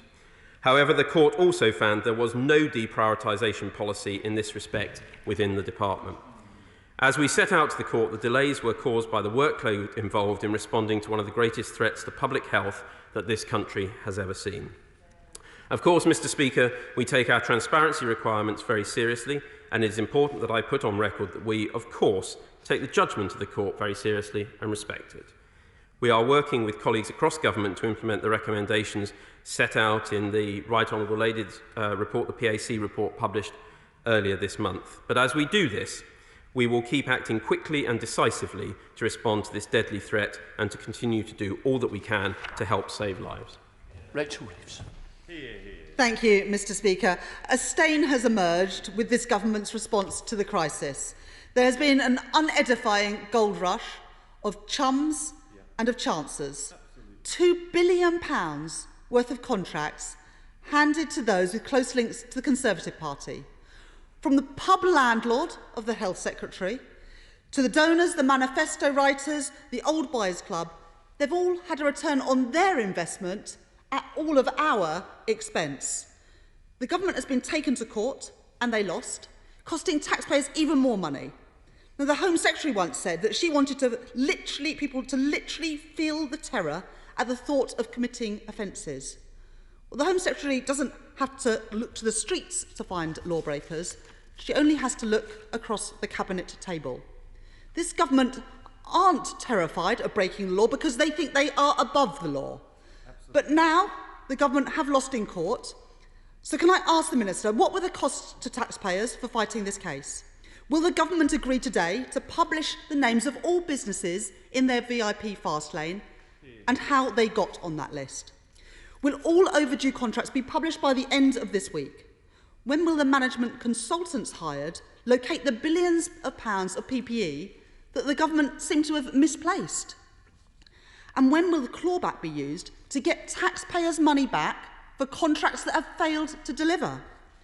And will the Minister take this opportunity to apologise to the doctors and nurses, the care workers and other frontline workers who did not have the PPE that they needed and had to make makeshift PPE because, unlike what the Health Secretary has said, there was a shortage in PPE and those who were working on the front line were not protected. While he is here, will the Minister, as Serco's former Head of Public Affairs, reveal the mystery of why the government created Serco Test and Trace rather than a true NHS Test and Trace embedded in our communities? Mr. Speaker, NHS workers, care workers and taxpayers deserve better. We deserve the end of crony contracts from this government. Minister. Thank you, Mr. Speaker. Well, notwithstanding the circumstances and the approach adopted by the Honourable Lady, I will say it's a pleasure to appear at the dispatch box for the first time opposite her. She raised a number of specific points, but before I turn to them, I have to reiterate what this judgment in this case did and didn't do. This judgment focused on timely production or publication of contract notices. It did not make any judgment or consider in any way the appropriateness of the contracting process or any of the individual processes. In respect of her points, she alleges impropriety and inappropriate behaviour. Wrong. The NAO report was absolutely clear that there was no evidence of any inappropriate behaviour, and indeed no court has found this. I would highlight to her that the judgment was a declaratory judgment. It stated what had happened, that there had been a breach of the section of Regulation 50 requirements, and the judge, if I recall, subsequently highlighted in paragraph 149 of his judgment, but the overall picture shows the Secretary of State moving close to complete compliance. He goes on to say, the evidence as a whole suggests that the backlog arose largely in the first few months of the pandemic and that officials began to bear down on it during the autumn of 2020. I would remind the House, Mr. Speaker, and indeed the Honourable Lady, of the situation that we faced back in April.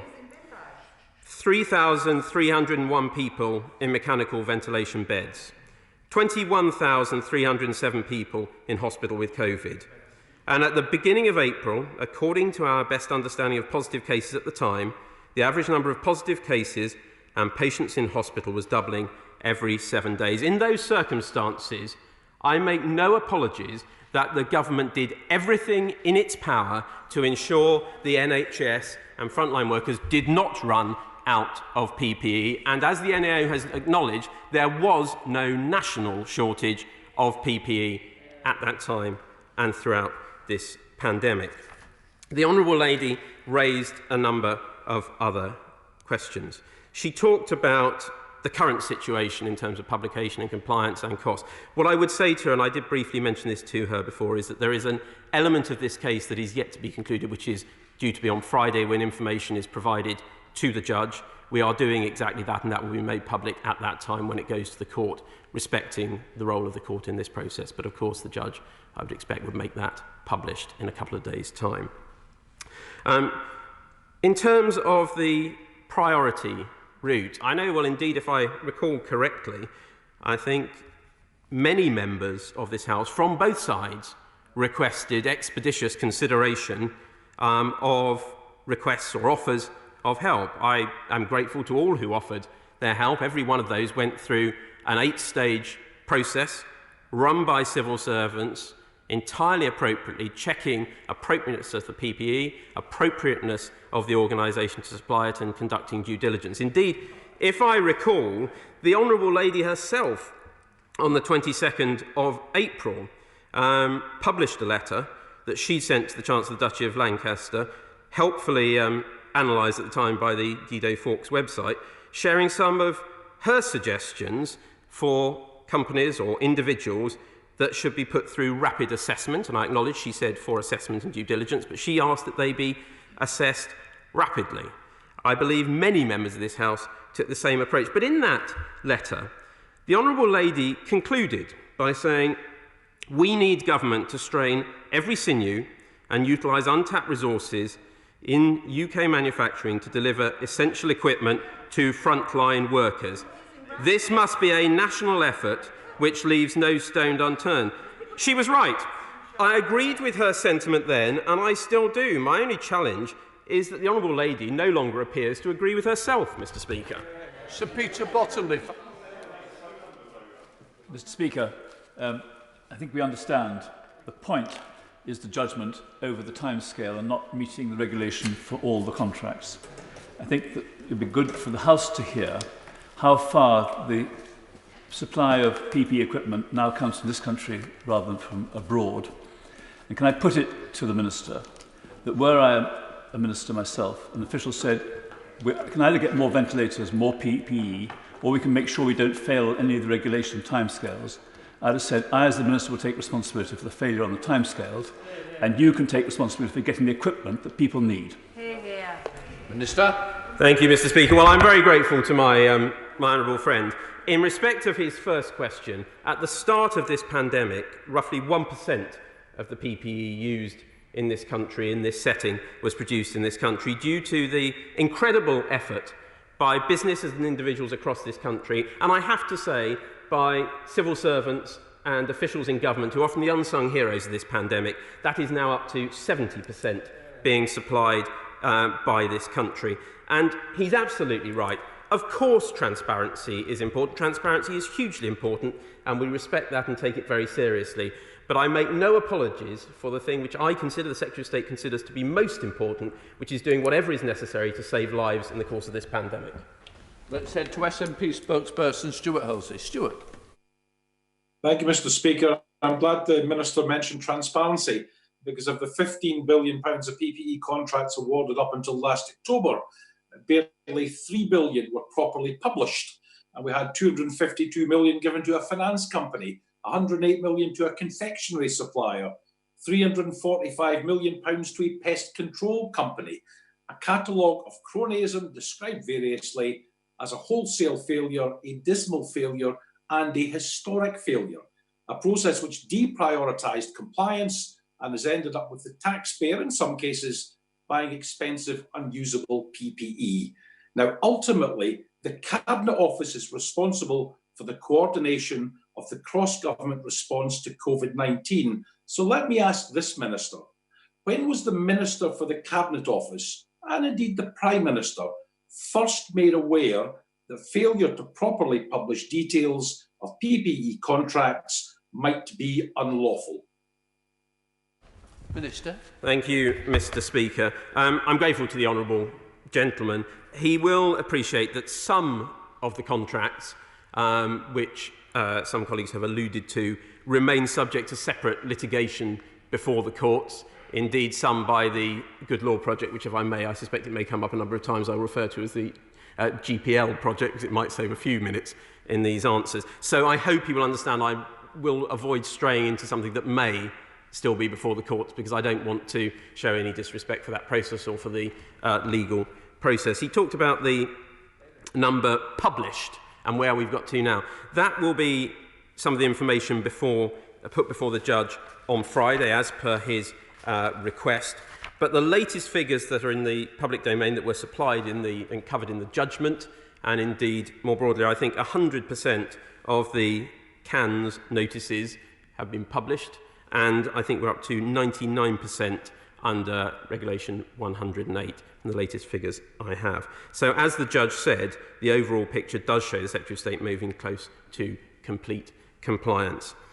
In respect of his broader point, I would expect that ministers in both my department, which is why I'm here, but also ministers in the Cabinet Office will have followed this process very closely.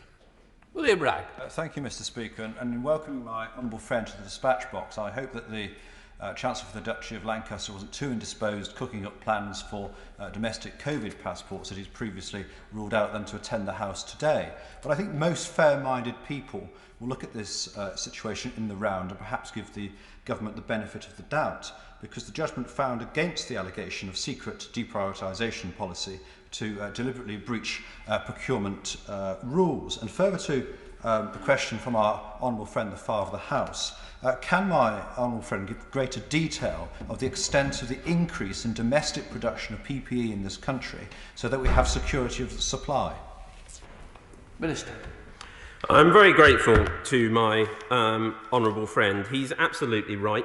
I believe that officials did do the right thing in prioritising getting the PPE that we needed for our front line. And he's absolutely right to highlight an aspect of Justice Chamberlain's judgment, which found there was no policy of deprioritising the publication of contract notices and contract data. To his final point, yes, I said to the Father of the House, we've moved from a 1% domestically produced amount of PPE to 70% now. And to put that in context, we've supplied 8.6 billion items, and we've got over 30 billion on order or being supplied at present. I suspect, albeit as a history teacher, as a former teacher, his mental arithmetic is probably more rapid than mine in calculating that proportion as an absolute number, but I hope it illustrates to him just how much we've moved in the past year to utilise the fantastic resource that we have in manufacturing in this country. To Sarah Owen. Sarah. Thank you, Mr. Speaker. COVID contracts continue to literally be a matter of life and death, so the public are right to expect accountability and transparency. While nurses wore bin bags instead of proper PPE, contracts were handed out to ministers' mates. So will the minister do the right thing and in the very least reveal the 29 businesses Serco outsourced their operations to? Minister. Thank you, Mr. Speaker. We've been very clear, and as I highlighted earlier, the NAO has been exceptionally clear that there are no suggestions of ministers behaving inappropriately in any way in the award of these contracts. And the judge did not find that in this case. It was not a factor in this case. We've been very clear to her broader point that we do believe and we fully respect transparency requirements, and we are publishing, and we have done, as I illustrated with those figures, the latest figures I put out earlier, that the department is publishing the contracts it has, and as the judge said, and I come back to it once again, the Secretary of State is moving close to complete compliance, and that is exactly what we will continue to do. I set up to Lancashire with Anthony Higginbotham. Thank you very much, Mr. Speaker. At the height of the pandemic last year, the priority of the whole country was getting PPE to where it was needed on the front line. And I know I received offers of help from many businesses that I fed into the department. Could the Minister confirm, though, how many items of PPE have been delivered because of these contracts that came in over the course of last year? Well, I'm grateful to my honourable friend. As I've said, 8.6 billion items of the contracts that were secured by the department since the start of the pandemic have been delivered, and around 3 times that number has been ordered to ensure that we continue to have delivered a robust supply to do what is the most important thing in this situation, which is to ensure that our frontline health and social care and other workers have the PPE they need to protect them. Let's head down to Caroline Lucas. Caroline. Thank you, Mr. Speaker. Both the Health Secretary and the Prime Minister have repeatedly claimed that all the information relating to PPE and other COVID contracts is published online. So can you tell us very specifically where to find details about the VIP lane, including who the entrants were, what prices they were paid, and who introduced them? And on behalf of the government, will he apologise to numerous NHS and care staff who have been deeply upset by comments made by the Health Secretary yesterday, echoed in fact by himself today, that there wasn't a shortage of PPE? Does he understand why that is so insulting to the doctors who were forced to wear bin bags in the absence of gowns, and to the nurses who were wearing goggles from Screwfix? Thank you, Mr. Speaker. Well, I'm grateful to the Honourable Lady. As I highlighted to her, we are at 100% compliance on the CAN notices. That is what the Prime Minister was referring to, the obligation to publish, and that is what we have done. And I would notice, I appreciate her interest in this case. Although the judge ruled she had no standing to bring the case, I do appreciate her long-standing interest in this matter. In respect of her point about the supply of PPE, as the NAO report highlighted, we did not run out of PPE nationally. That is not to say that there were not significant challenges in some hospitals, in some areas, around the distribution of that PPE, and that has been acknowledged throughout this pandemic. Our frontline health and social care workers did an amazing job in very challenging circumstances, and that is why it is right that civil servants across my department and others worked flat out, day and night, doing an amazing job to get the PPE that was needed. And just a final point, if I may, to the Honourable Lady. I do recognise, and I know this is very important to her, the importance of transparency and timely publication of the data. But I would also say that I would highlight the view of one of her own Green councillors in Brighton and Hove, who in a written answer recently highlighting that that council had failed to publish its financial spend figures, I think, since last June, highlighting, and I quote in that answer, they have, quite rightly, his officials, prioritised paying our suppliers and producers as quickly as possible and prioritised payment of suppliers over production of information. I think we need to try and keep to the questions and not score points. Let's go to Aaron Bell, who won't want to score a point. Aaron Bell. Thank you, Mr. Speaker. And as my honourable friend just did, I note from the judgment that Mr. Justice Chamberlain found that the 3 members of Parliament who sought to join this case did not have standing. He stated at paragraph 107, quotes, "In a case where there is already a claimant with standing, the addition of politicians as claimants may leave the public with the impression that the proceedings are an attempt to advance a political cause." So would my honourable friend agree with me that this recent practice of trying to extend politics through court cases is actually becoming quite damaging to our democracy as a whole, particularly when technical judgments are then deliberately misrepresented, as seems to have happened in this case? Minister. Thank you, Mr. Speaker. Well, I'm grateful to my honourable friend. I, as a former Justice Minister, have huge respect for the legal process and indeed for the judgment of the courts. But he is right to highlight once again the point that the judge made in his finding that the members of this House who sought to bring this case had no standing in doing so, and that it was the GPL project that did. While I appreciate members of this House feel strongly on this issue, and understandably so, I would echo his point that I would hope that they would not seek to use the courts to make political points rather than to use them for what they are there for, which is to highlight legal issues. Let's head over to Bell Ribeiro Abbey. Bell. Thank you, Mr. Speaker. The scandal surrounding COVID contracts has not just been in the lack of transparency, but in the poor performance of these companies. 350 million to Pestfix for PPE that didn't meet the required standards, another 347 million to Randox, having failed on their original $133 million contract for distributing test kits that weren't sterile. And of course, the millions to Serco and others who failed with the track and trace system. Does the Minister agree that all public sector contracts should be held to the highest standard, no matter who their friends are? And will he outline what plans the government has to hold such contractors to account and recoup millions of public money? Or will he uphold these standards, also depending on whether the contractors have links to the Conservative Party? Thank you, Mr. Speaker. Well, to her first point, a number of specific cases relating to specific contracts remain before the court. So if I may, I'll address her broader point about pursuing the appropriateness of the contracts, whether they can deliver, and where they fail to deliver to the appropriate standards or not, what steps the government will take.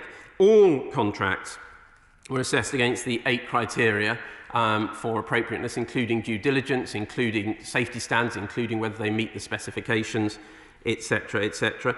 Any contract that did not deliver against that, we either refuse to pay or we will be seeking to recoup that money, and a number of investigations are already underway to fulfil that, that commitment. The Honourable Lady also touched on, and forgive me, I should have answered this when the Shadow Minister mentioned it, so I hope she will forgive me for coming back to it now.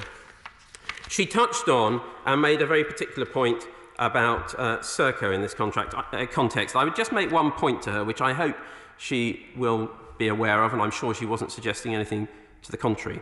As was made very clear on the Today programme last year, I had no involvement with those contracts in any way, shape or form. Although I left the company 7 years ago, although I was never a director of that company, and although I have no ongoing links with it, so there would have been no conflict, I nonetheless had no involvement at any point in any level with those contracts, and I continue to adopt that position. I hope that's helpful to her in clarifying that point. Right, let's head up to Stoke-on-Trent with Jonathan Gullis. Jonathan. Thank you, Mr. Speaker. The British people want us to fight, keep on fighting this virus, protecting our NHS, and as we roll out the vaccine and save lives. So does my honourable friend agree that the sniping from the sidelines, as the Labour Party is doing, is the opposite of what the people of Stoke-on-Trent North, Kidsgrove and Tork want to see right now in these unprecedented times? Thank you, Mr. Speaker. I recognise that all members of this House and all members of the public and our constituencies want to see, and quite rightly so, transparency, but I think what is most important to them in the midst of this pandemic and as we emerge from this pandemic is that this government and those who work for it have done everything they can to ensure that we procured the PPE that was necessary when it was necessary to protect the front line and help save lives. Let's head to Oxford with Layla Moran. Layla. Thank you, Mr. Speaker. Now, whether I had standing or not, I am proud to have helped bring this case alongside the members of Brighton Pavilion and Oldham East and Saddleworth. And the reason we did it was because we couldn't get the information through the normal channels available in this place. It's also worth noting that the Secretary of State for Health and Social Care, rather than simply admit the breach and then promptly publish all contracts at the beginning of the process, chose to push the case to court. And then when he lost, he said he would break the law again. At the heart of the case was always transparency and fairness. Many established businesses felt frozen out because they happened not to be chums with a parliamentarian or a minister. So my question is this: can the minister not see how this looks, but also how delays in publishing these contracts in good time further undermines trust in government at a time when trust, as much as PPE, is necessary for saving lives? Thank you, Mr. Speaker. Well, the Honourable Lady, and I hope she heard me highlight that although I made the legal point about lack of standing, I did acknowledge that she and two other honourable members clearly had an interest in this, and I did acknowledge her long-standing interest in this issue, in this case. She's right to highlight trust, and I think what is central to trust with the British public is the government doing everything it can to deliver for our frontline workers the protection they needed to make sure they could keep protecting us safely. The Secretary of State highlighted at the weekend, and I think this is the latest figure, that on average, the publication of notices was on average 17 days over the 30 days required, is the latest figure that the Secretary of State highlighted.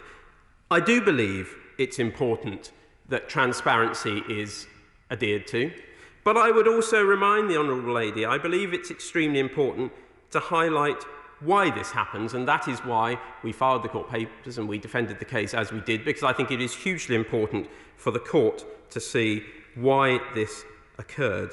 The government continues to do what I believe the public would expect us to do, which is on focusing on protecting the front line. Go to Yorkshire with Craig Whittaker. Craig. Thank you, Mr. Speaker.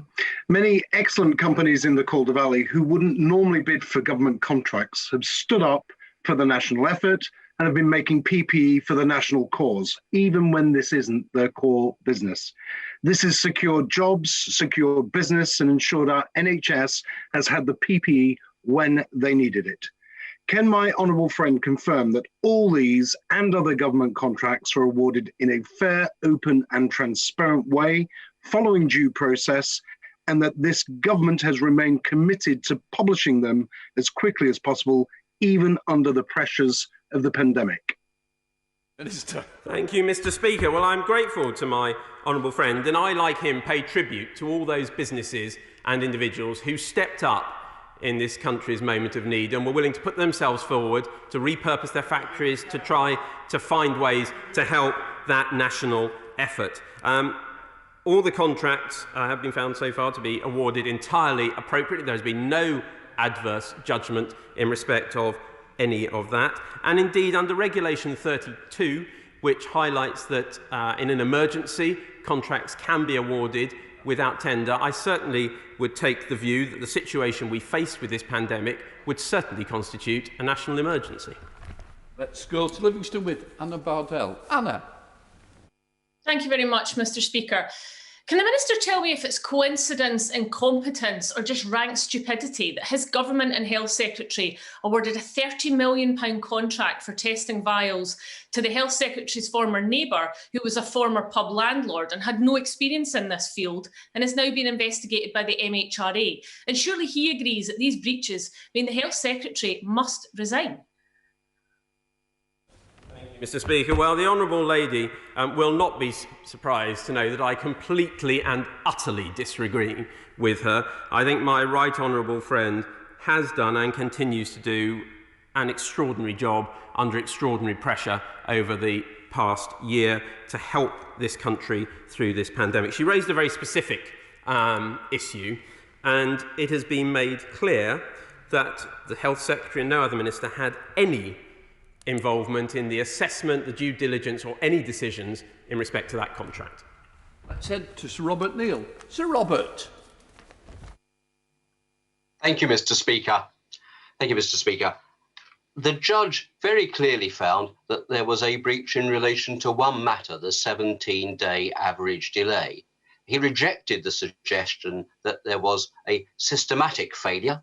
He rejected the suggestion that there is any impropriety in the system for awarding the contracts, and did not impugn any of the contracts themselves either, or the process by which they were awarded. I think most lawyers would know that was a technical breach, as has been described, albeit a breach. Isn't the real moral of this that when those of us in politics seek to comment upon judgments, it's a good idea to actually read the judgment first and understand the law about which it's based, rather than grandstanding very inaccurately, as too often been the case here?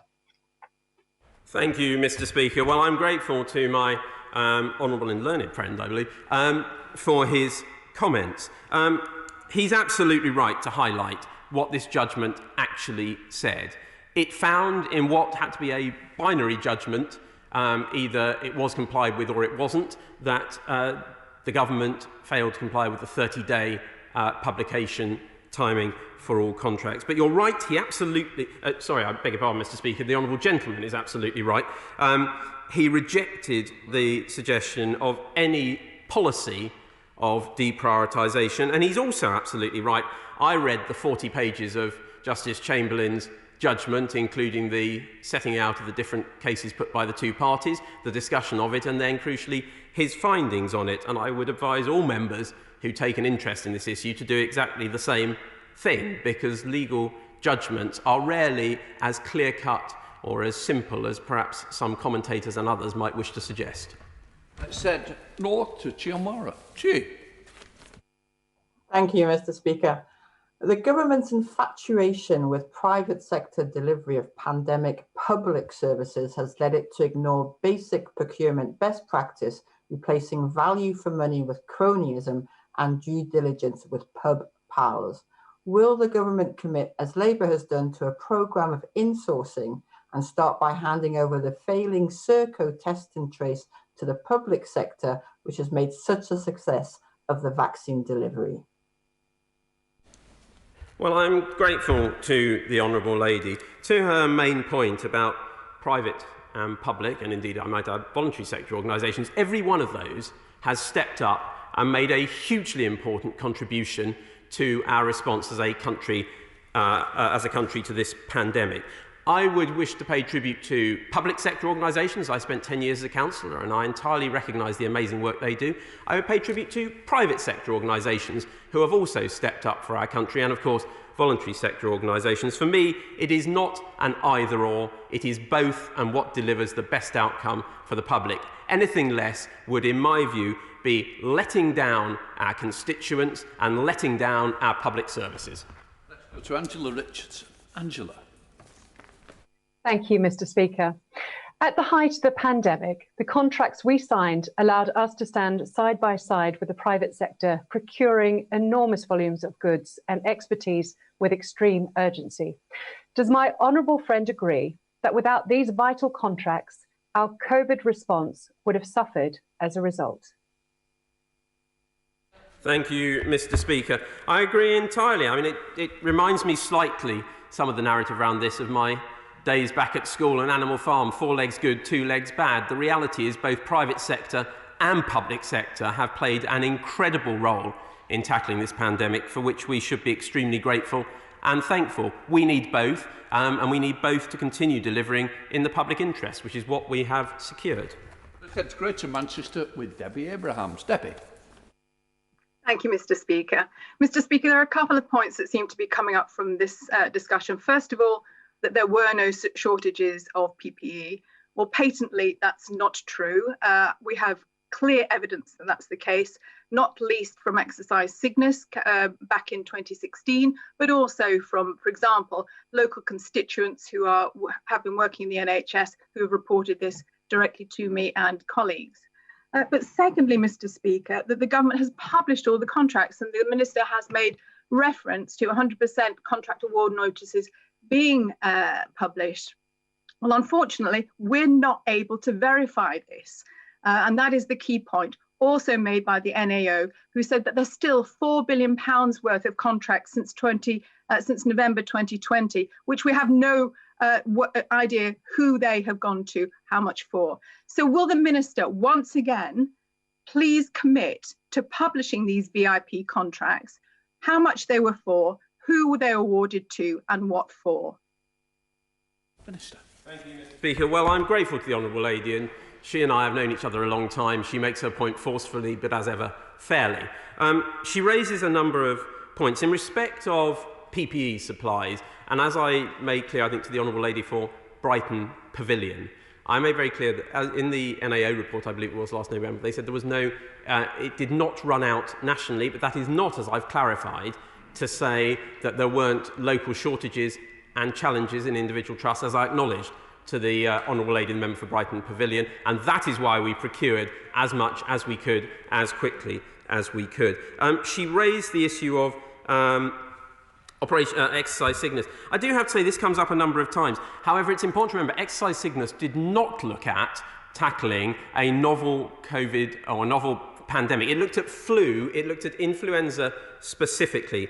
The PPE required for dealing with a disease of the nature of COVID is very different to that for flu, and that exercise had as one of its predicated actions the swift arrival of antivirals to be delivered to tackle the flu. They did not exist in the case of COVID until much later. So it's important we learnt from it, but we should be careful about reading directly across as it representing a blueprint for how to tackle a pandemic of this sort. And her final point about transparency, as I've made clear, the government remains committed to transparency into the publication of contracts as required under the regulations.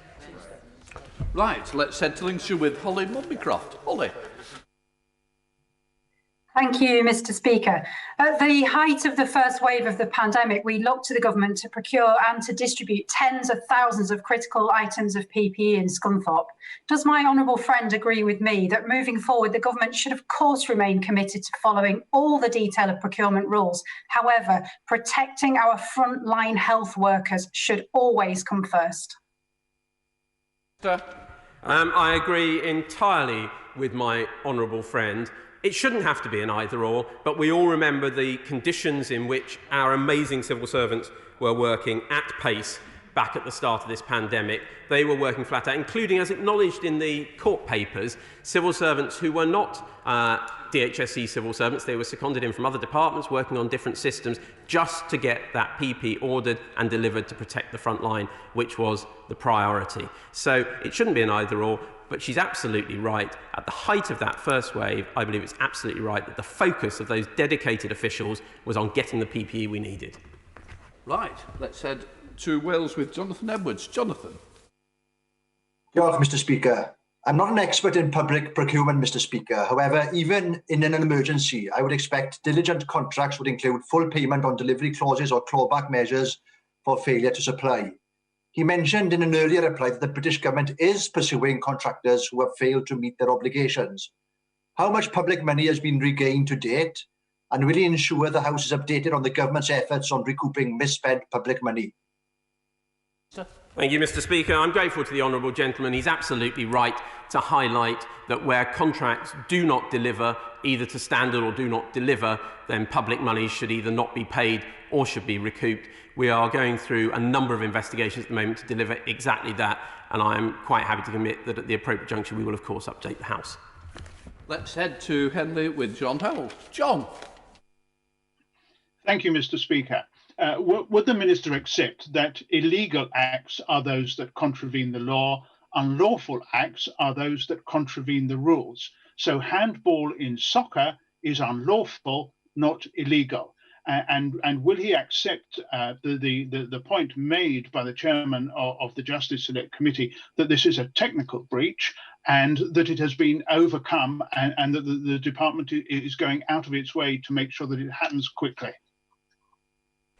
Thank you, Mr. Speaker. I suspect I can do no better than to quote the judgment which stated that in respect of Regulation 50, the government acted unlawfully, but he's absolutely right to highlight the fact that, again, as the judgment set out, the Secretary of State is almost at complete compliance, and that is exactly what the government is committed to. Let's head to the North East with Liz Twist. Liz. Thank you, Mr. Speaker. The government claims that this is just a case of a few PPE contracts published a couple of weeks late, but in fact we know that hundreds of millions of pounds worth of contracts also went to management consultants. So can the Minister confirm whether all these contracts, missing the publishing deadline at the start of the pandemic and up until now, were in fact for PPE, or whether they also included contracts that have gone to private consultants? And can you explain why those contracts were not published on time? Minister. Thank you, Mr. Speaker. My understanding, in response straight answer to the Honourable Lady's question, is that this data relates to all contracts by the Department. If I am inaccurate in that, I will of course correct the record for the House, but my understanding is that this data refers to all contracts by the Department itself. Let's head down the river to Stephen Metcalfe. Stephen. Thank you, Mr. Speaker. Can my honourable friend confirm that all government contracts are awarded in a fair, open and transparent way, following the correct due process, and that this government remains committed to publishing them as quickly as possible, even under the pressure of this pandemic? And does he agree with me that the public are much keener that we address the real issues of the pandemic rather than engaging in political point scoring?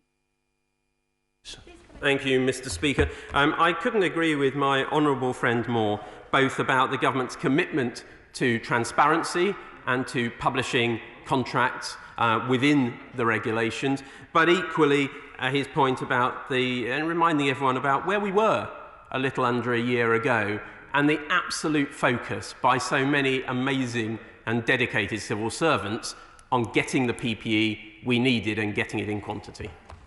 Right, let's head to Midlothian with Owen Thompson. Owen.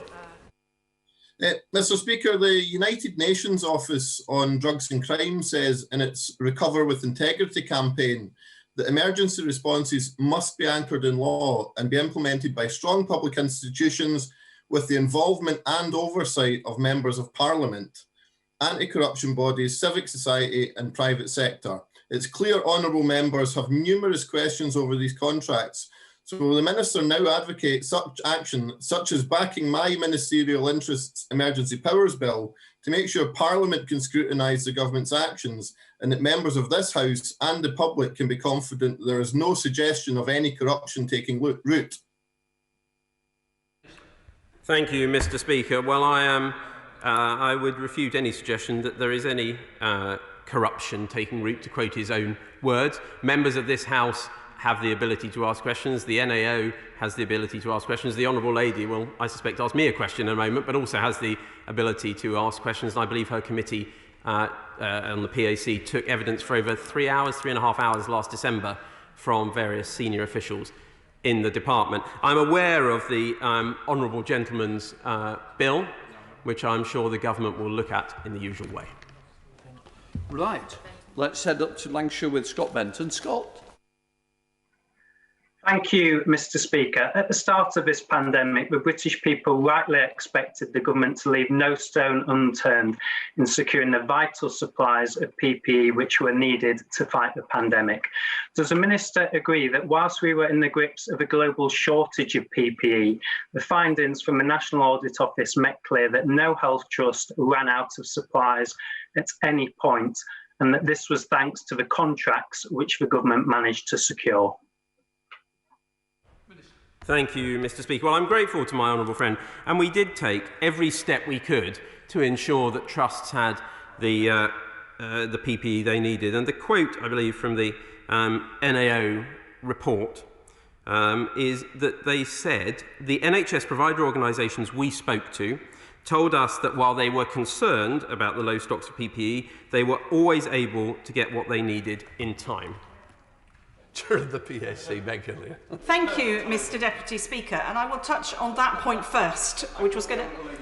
In paragraph 18 of the summary, it summarises exactly as the Minister has said. It then goes on to say, however, frontline workers reported shortages of PPE. And I think it does not behove the Minister well to come to this House and clearly to have backbenchers briefed about a partial element of the National Audit Office's report that is partial and inaccurate when taken in the round. The Minister needs to deal with this point. But my bigger point is that on the transparency of these contracts, The minister's come to this House to talk breathlessly about the urgency at the early stage of the pandemic. Let's be clear, by the end of the summer and the autumn, many of these contracts had still not been published. The civil service is usually good at record keeping and transparency. On this occasion, there was a failure. The minister should have the guts to come to the House, apologise and promise it will not happen again. More transparency, not less, is vital when billions of pounds is being spent at haste in a pandemic.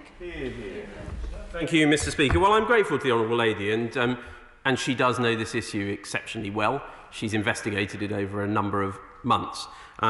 So, of course, as always, I listen to what she says very carefully and with considerable respect. On her first point, she is right that they reported that frontline workers, or some frontline workers, had told them that they had experienced shortages.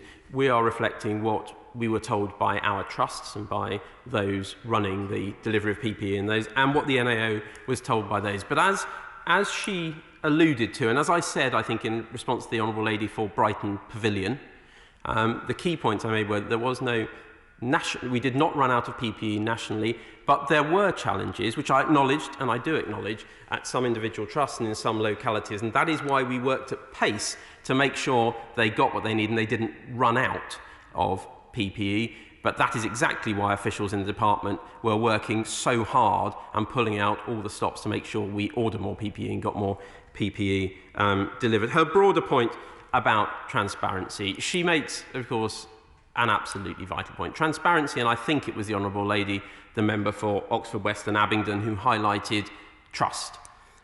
Trust is always the currency of politics. It is always the one thing which everyone requires in government, in this House, and it's important that that is fostered by as much transparency as possible.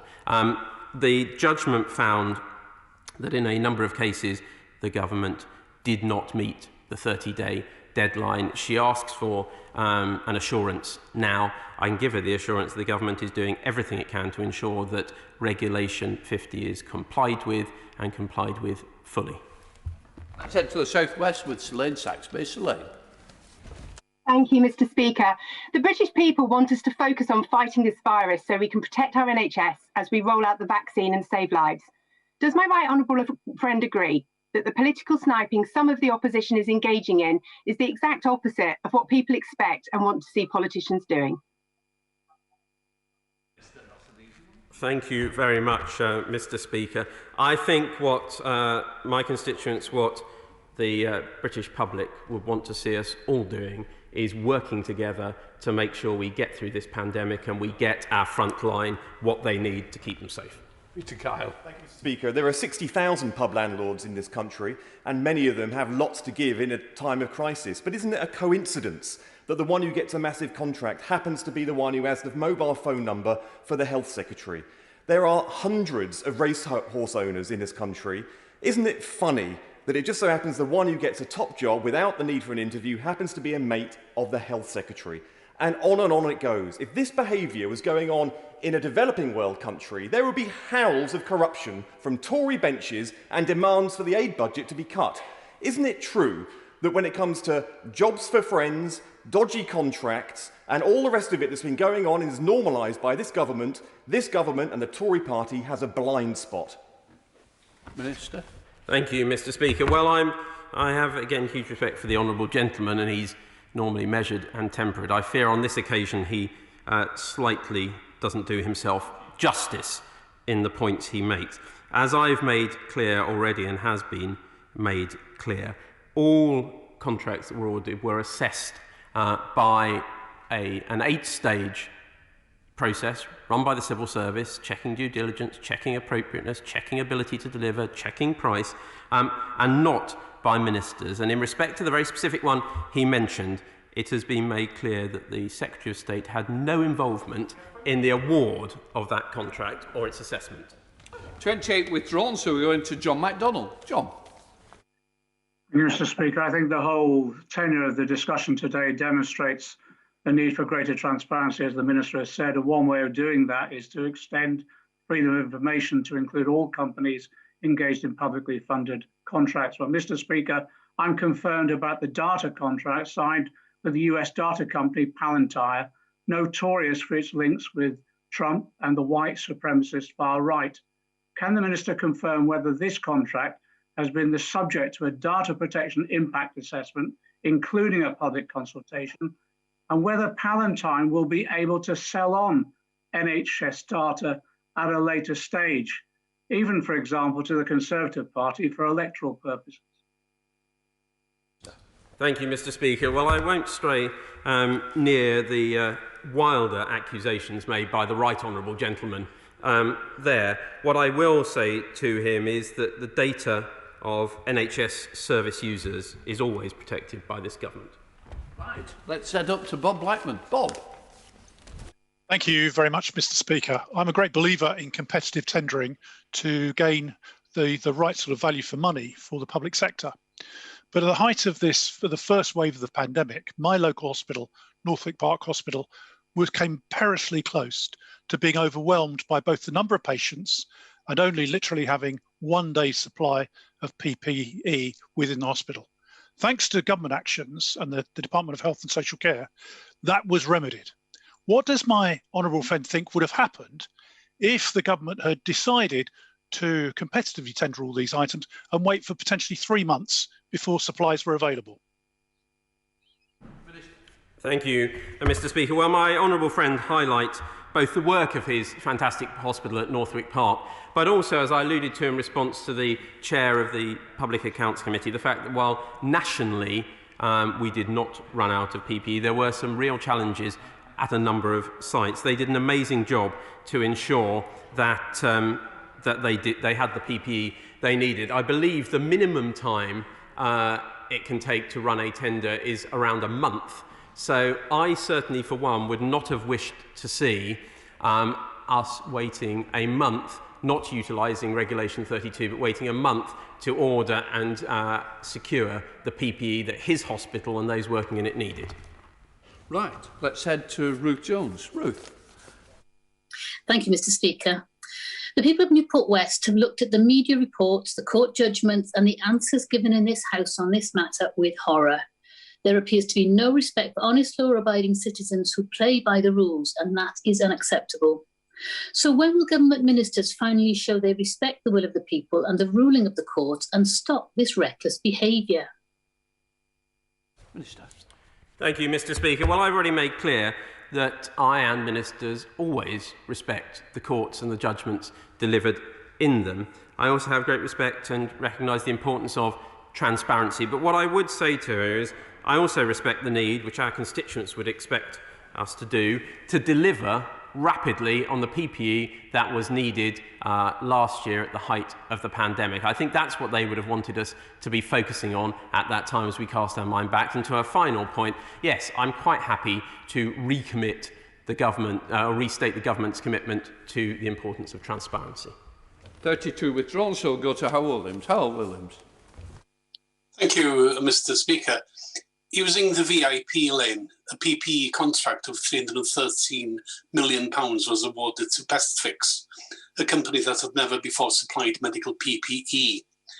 To put this fantastical sum into perspective, a free school meal every day for a year for every child in Wales in a family getting universal credits would cost £101 million, less than a third of the sum gifted to Bestfix. Given the Minister's unapologetic replies so far, does he even begin to understand why the perception of his government's default cronyism has angered so many people? Thank you, Mr. Speaker. I'm grateful to the honourable gentleman. I won't comment on specific cases because I mentioned at the beginning some are still subject to actions before the courts, and I don't want to cut across those legal processes. The broader point I would make is that I think people will understand that this government and the unsung heroes of this pandemic, the civil servants, the officials who worked throughout it, have pulled out all the stops to do what was necessary and what was essential to procure the PPE that, if we look back those 10 months or so, was the most pressing issue in this country to ensure our frontline workers got the protection they needed. Let's head to David Simmons. David.